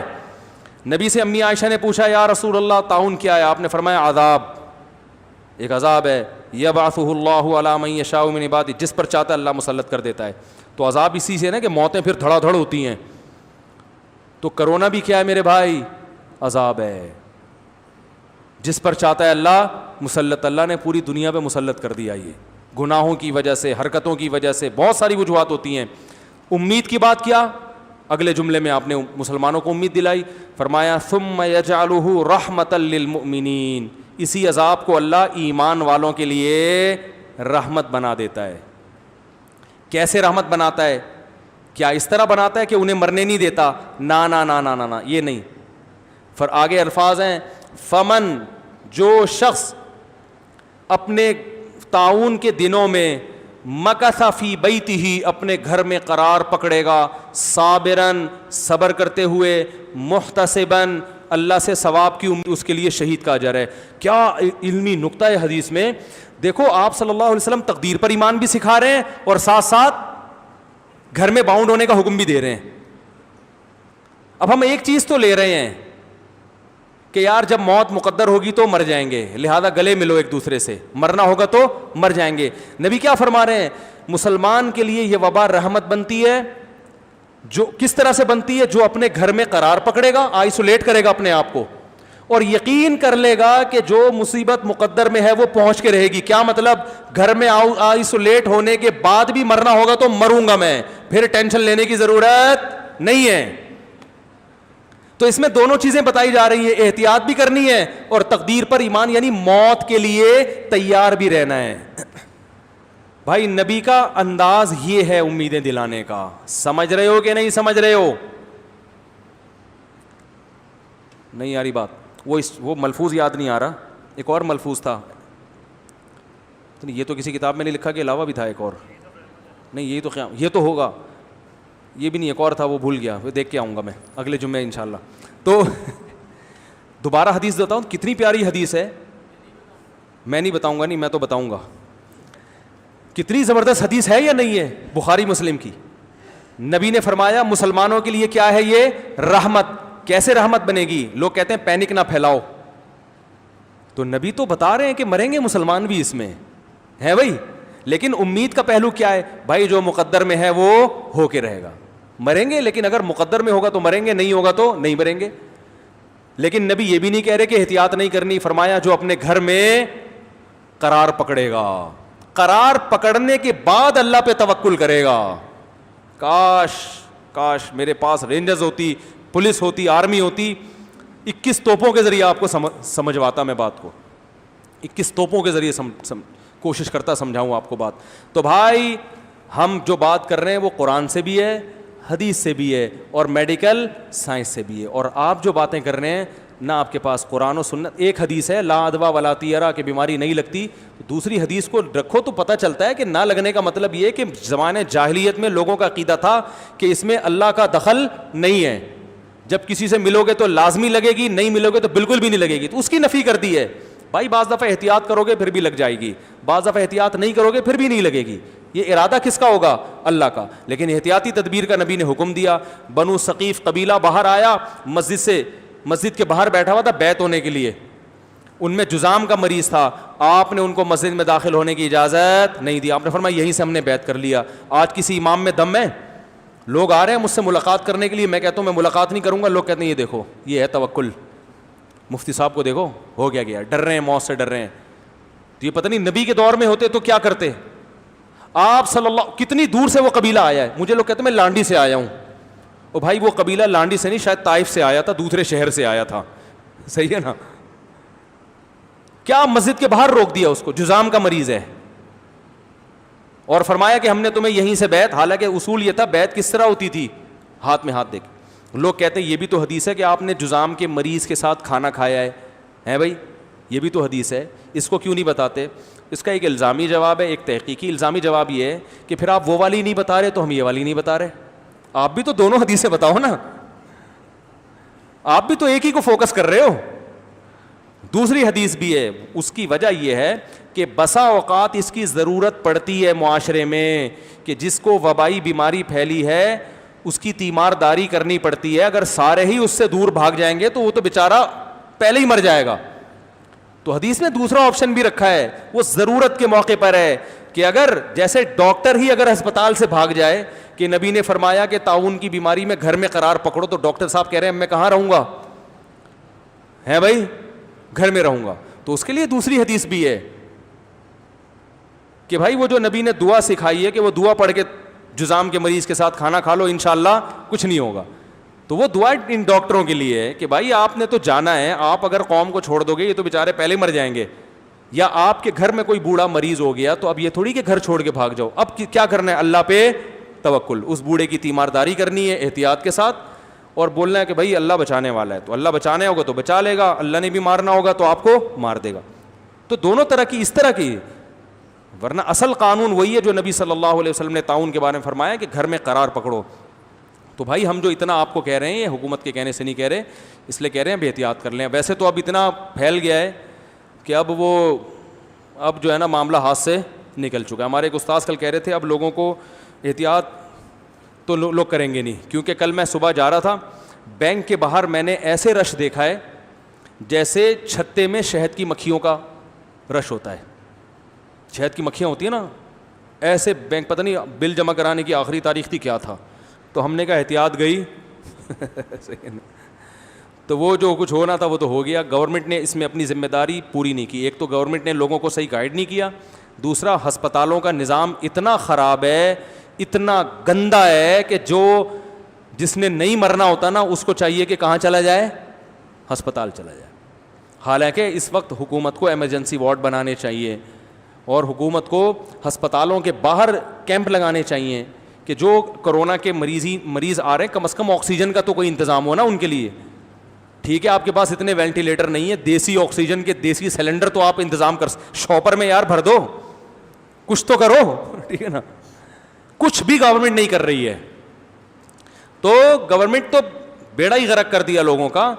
تو ہم آپ کو احتیاطی تدابیر کا حکم اس لیے دے رہے ہیں کہ آپ نے اپنی حفاظت خود کرنی ہے. تو پھر بھی اگر ہو جائے گھبرانا نہیں ہے. ایک تو موت کا ریشو اس میں کم ہے, بچتے زیادہ ہیں مرتے کم ہیں. تو لوگ کہہ رہے ہیں پھر جب مرتے کم ہیں تو پھر احتیاط کیوں کریں. او بھائی وہ کم کی تعداد بھی بہت زیادہ ہے, یہ مقصد ہے. وہ کم ہو کے بھی تو 2.5 کروڑ کی 18 کروڑ 20 کروڑ کی آبادی میں وہ کم تھوڑی ہوں گے. دوسری بات یہ ہے کہ آپ جوان ہیں لیکن آپ کے گھر میں کوئی بوڑھا ہو سکتا ہے, آپ کو ہو سکتا ہے کچھ نہ ہو لیکن آپ کیریئر ہوں. تو آپ کیوں چاہتے ہیں کہ آپ کے گھر کے بوڑھوں کی زندگیاں کم ہو جائیں. ہمیں شریعت نے حکم دیا نا کہ اپنے گھر کے دادا دادی نانا نانی, یہ تو ہمارے گھروں کی رونق ہیں, ہمارے گھروں کی برکتیں ہیں, تو ہمیں چاہیے نا کہ ہم ان کی زندگی کی حفاظت کریں. تو اس لیے بھی کہا جاتا ہے کہ آپ اپنے لیے نہیں تو ان کے لیے. پریگننس جو خواتین پریگننٹ ہیں ان میں ریزسٹنٹ پاور کم ہوتی ہے, ان میں وائرس کا اٹیک کا خطرہ زیادہ ہوتا ہے. آپ کے گھر میں اگر آپ کی بیوی ہے وہ حاملہ ہے تو آپ پر احتیاط واجب ہے, اپنے لیے نہیں اپنی بیوی کے لیے. دودھ پیتا معصوم بچہ ہے اس میں ریزسٹنٹ پاور کم ہوتی ہے, تو آپ اپنے لیے نہیں اپنے اس چھوٹے تھوڑے سے, جب بچہ بڑا ہو جائے تو پھر اس میں ہوتی ہے پاور, وہ پھر بچوں کو اتنی جلدی اٹیک نہیں ہوتا ڈاکٹر کہتے ہیں. تو اسی طرح کوئی شوگر کا مریض ہے, کوئی ہارٹ کا مریض ہے, اس پہ اٹیک کا خطرہ زیادہ ہے. تو آپ یہ ایک طرف احتیاطیں کر رہے ہو, تو بہتر نہیں ہے شوگر کا مریض بھی تھوڑے دن زندہ رہ لے تو اچھا نہیں ہے؟ کیا خیال ہے؟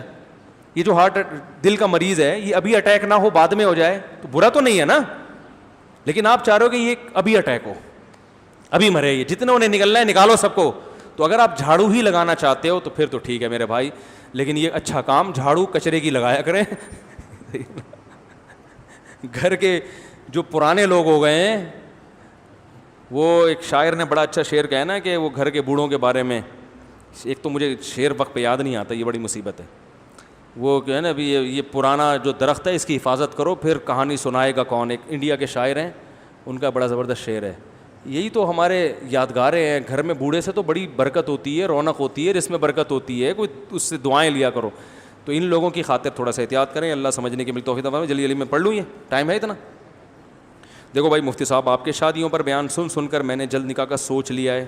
سوچیں اور 3-4 سال کے بعد شادی کر لیں. پھر آپ ابھی بھی سوچا ہے. میرا دوست کہتا ہے کہ اگر امام اعظم امام حنیفہ اتنے بڑے امام ہیں تو انہیں یہ مسائل کیسے نہیں پتہ تھے کہ شوال کے 6 روزے ہیں، بارش کے لیے نماز استسقاء وغیرہ.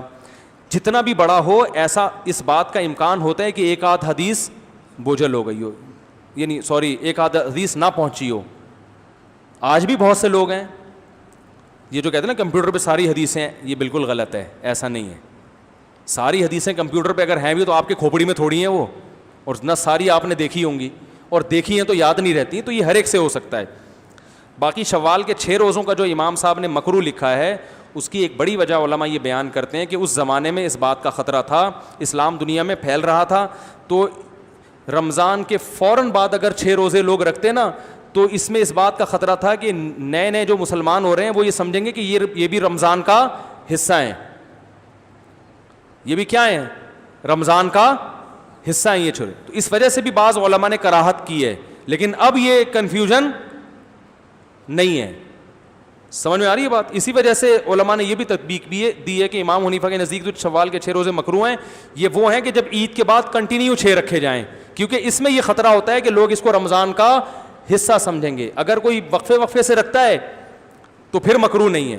لیکن فتویٰ فقہ حنفی میں اسی پر ہے کہ نہ کنٹینیو رکھنا مکروہ ہے اور نہ، کیونکہ اب یہ احتمال بالکل ختم ہو گیا. اب ساری دنیا کو پتہ چلا ہے کہ عید کا چاند جس دن نظر آئے گا رمضان ختم، رمضان کے روزے بھی ختم. تو یہ شوال کے 6 روزوں کا رمضان سے کوئی تعلق نہیں ہے. اچھا بھائی جلدی سے، اگر مخلوط، یہ ایک اور سوال تھا، اگر امام ابو حنیفہ نے ایک فقہ ترتیب دی تھی تو پھر امام مالک، امام شافعی اور امام احمد بن حنبل نے دوبارہ اجتہاد کرنے کی ضرورت کیوں محسوس کی؟ ان کو بھی ہماری طرح امام ابو حنیفہ پر اعتماد کرنا چاہیے تھا. یہ بات یاد رکھو، ہم کسی ڈاکٹر کی ریسرچ پر اعتماد کرتے ہیں اس لیے کہ ہم اس پائے کے ڈاکٹر نہیں ہیں. لیکن ایک ڈاکٹر جس کی اپنی ریسرچ ہو، دوسرے میں بھی وہی صلاحیت ہو، وہ دوسرے کی تحقیق پر اعتماد نہیں کرے گا، وہ خود سے ریسرچ کرے گا. تو جو مجتہد ہوتا ہے اس کے لیے دوسرے مجتہد کی تقلید نہ صرف یہ کہ جائز نہیں بلکہ حرام ہوتی ہے، ناجائز ہوتی ہے، اس لیے کہ وہ خود اس پائے کا عالم ہے. تو تقلید عوام کو کہا جاتا ہے یا ہم جیسے علماء کو کہا جاتا ہے کہ مجتہد کی کریں. ایک مجتہد کو دوسرے مجتہد کی تقلید کا نہیں کہا جاتا. تو امام مالک، امام شافعی، امام احمد بن حنبل یہ خود بہت بڑے علامے تھے، تو یہ امام حنیفہ کی تقلید نہیں کریں گے. سمجھ میں نہیں آ رہی تو رہنے دو. اور یہ بھی کہا جاتا ہے نا کہ امام حنیفہ نے خود اپنی تقلید سے منع کیا ہے. تو یہ جو امام حنیفہ نے اپنی تقلید سے منع کیا ہے یہ آج کے لوگوں کو نہیں کیا، یہ اپنے جیسے علماء کو منع کیا ہے تقلید کرنے سے. سمجھ میں آ رہی ہے بات؟ اس کی سب سے بڑی دلیل یہ ہے کہ اگر امام حنیفہ نے ہر ایک کو منع کیا ہوتا تو پھر مسائل تحقیق کر کے لوگوں کے سامنے رکھے کیوں ہوتے؟ اس لیے تو رکھے کہ تم ان کو فالو کرو.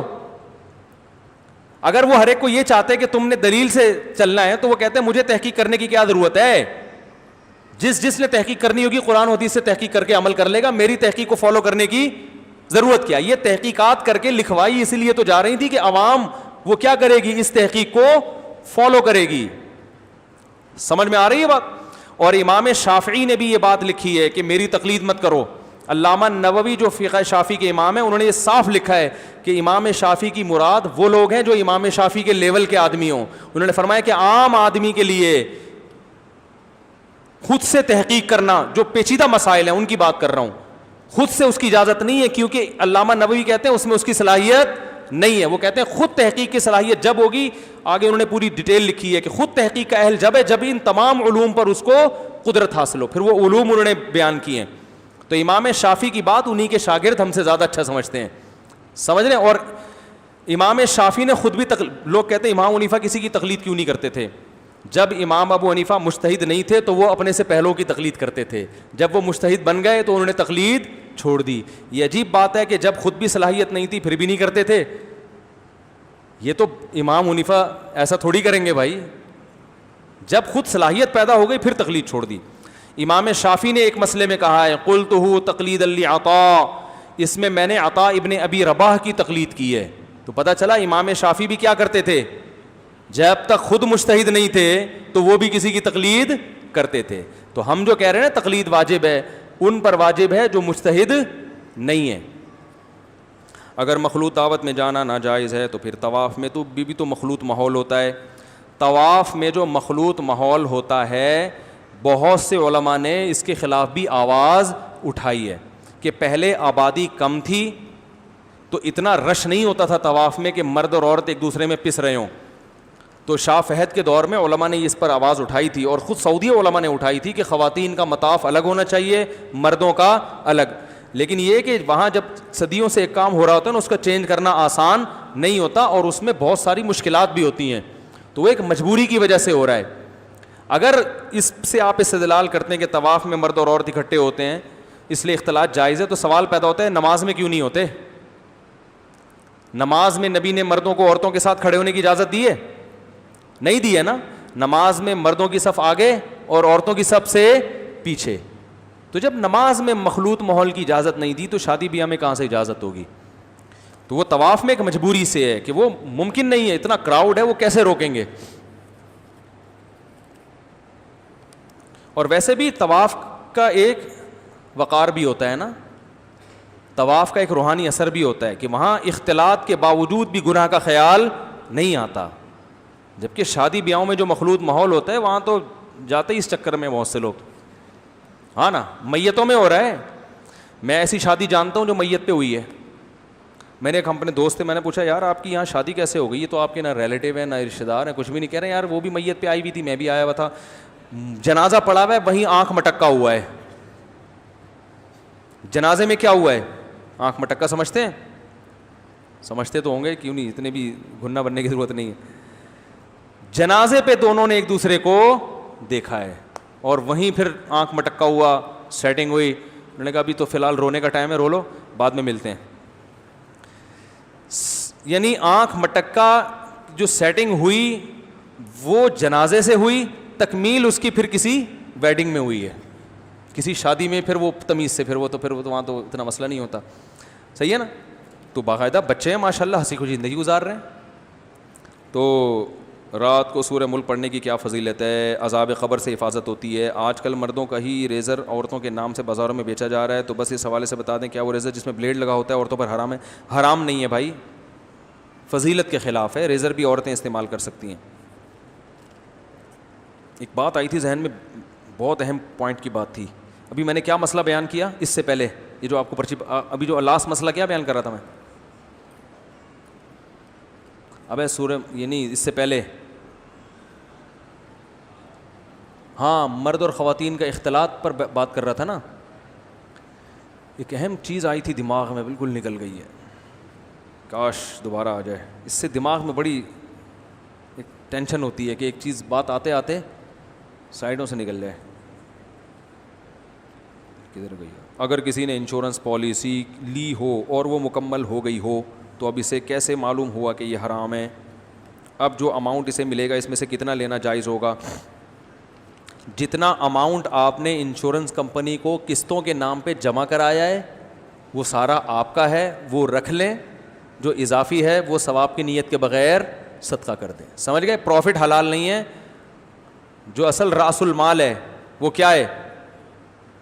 حلال ہے. سمجھ گئے؟ ایک بات ذہن میں آئی تھی, مارکیٹ سے ہی شارٹ ہو گئی, بالکل ہی شارٹ ہو گئی یار. بہت دماغ میں ایک بات آئی تھی, اللہ کرے دوبارہ آ جائے, چھوڑو نہیں آ رہی, کیا کریں. ہسپتالوں کے بارے میں تھی یا کس کے بارے میں تھی؟ پتہ نہیں کیا تھی، نکل گئی. سبحانک اللہم و بحمدک نشہد ان لا الہ الا انت نستغفرک و نتوب. رات تک دماغ جو ہے نا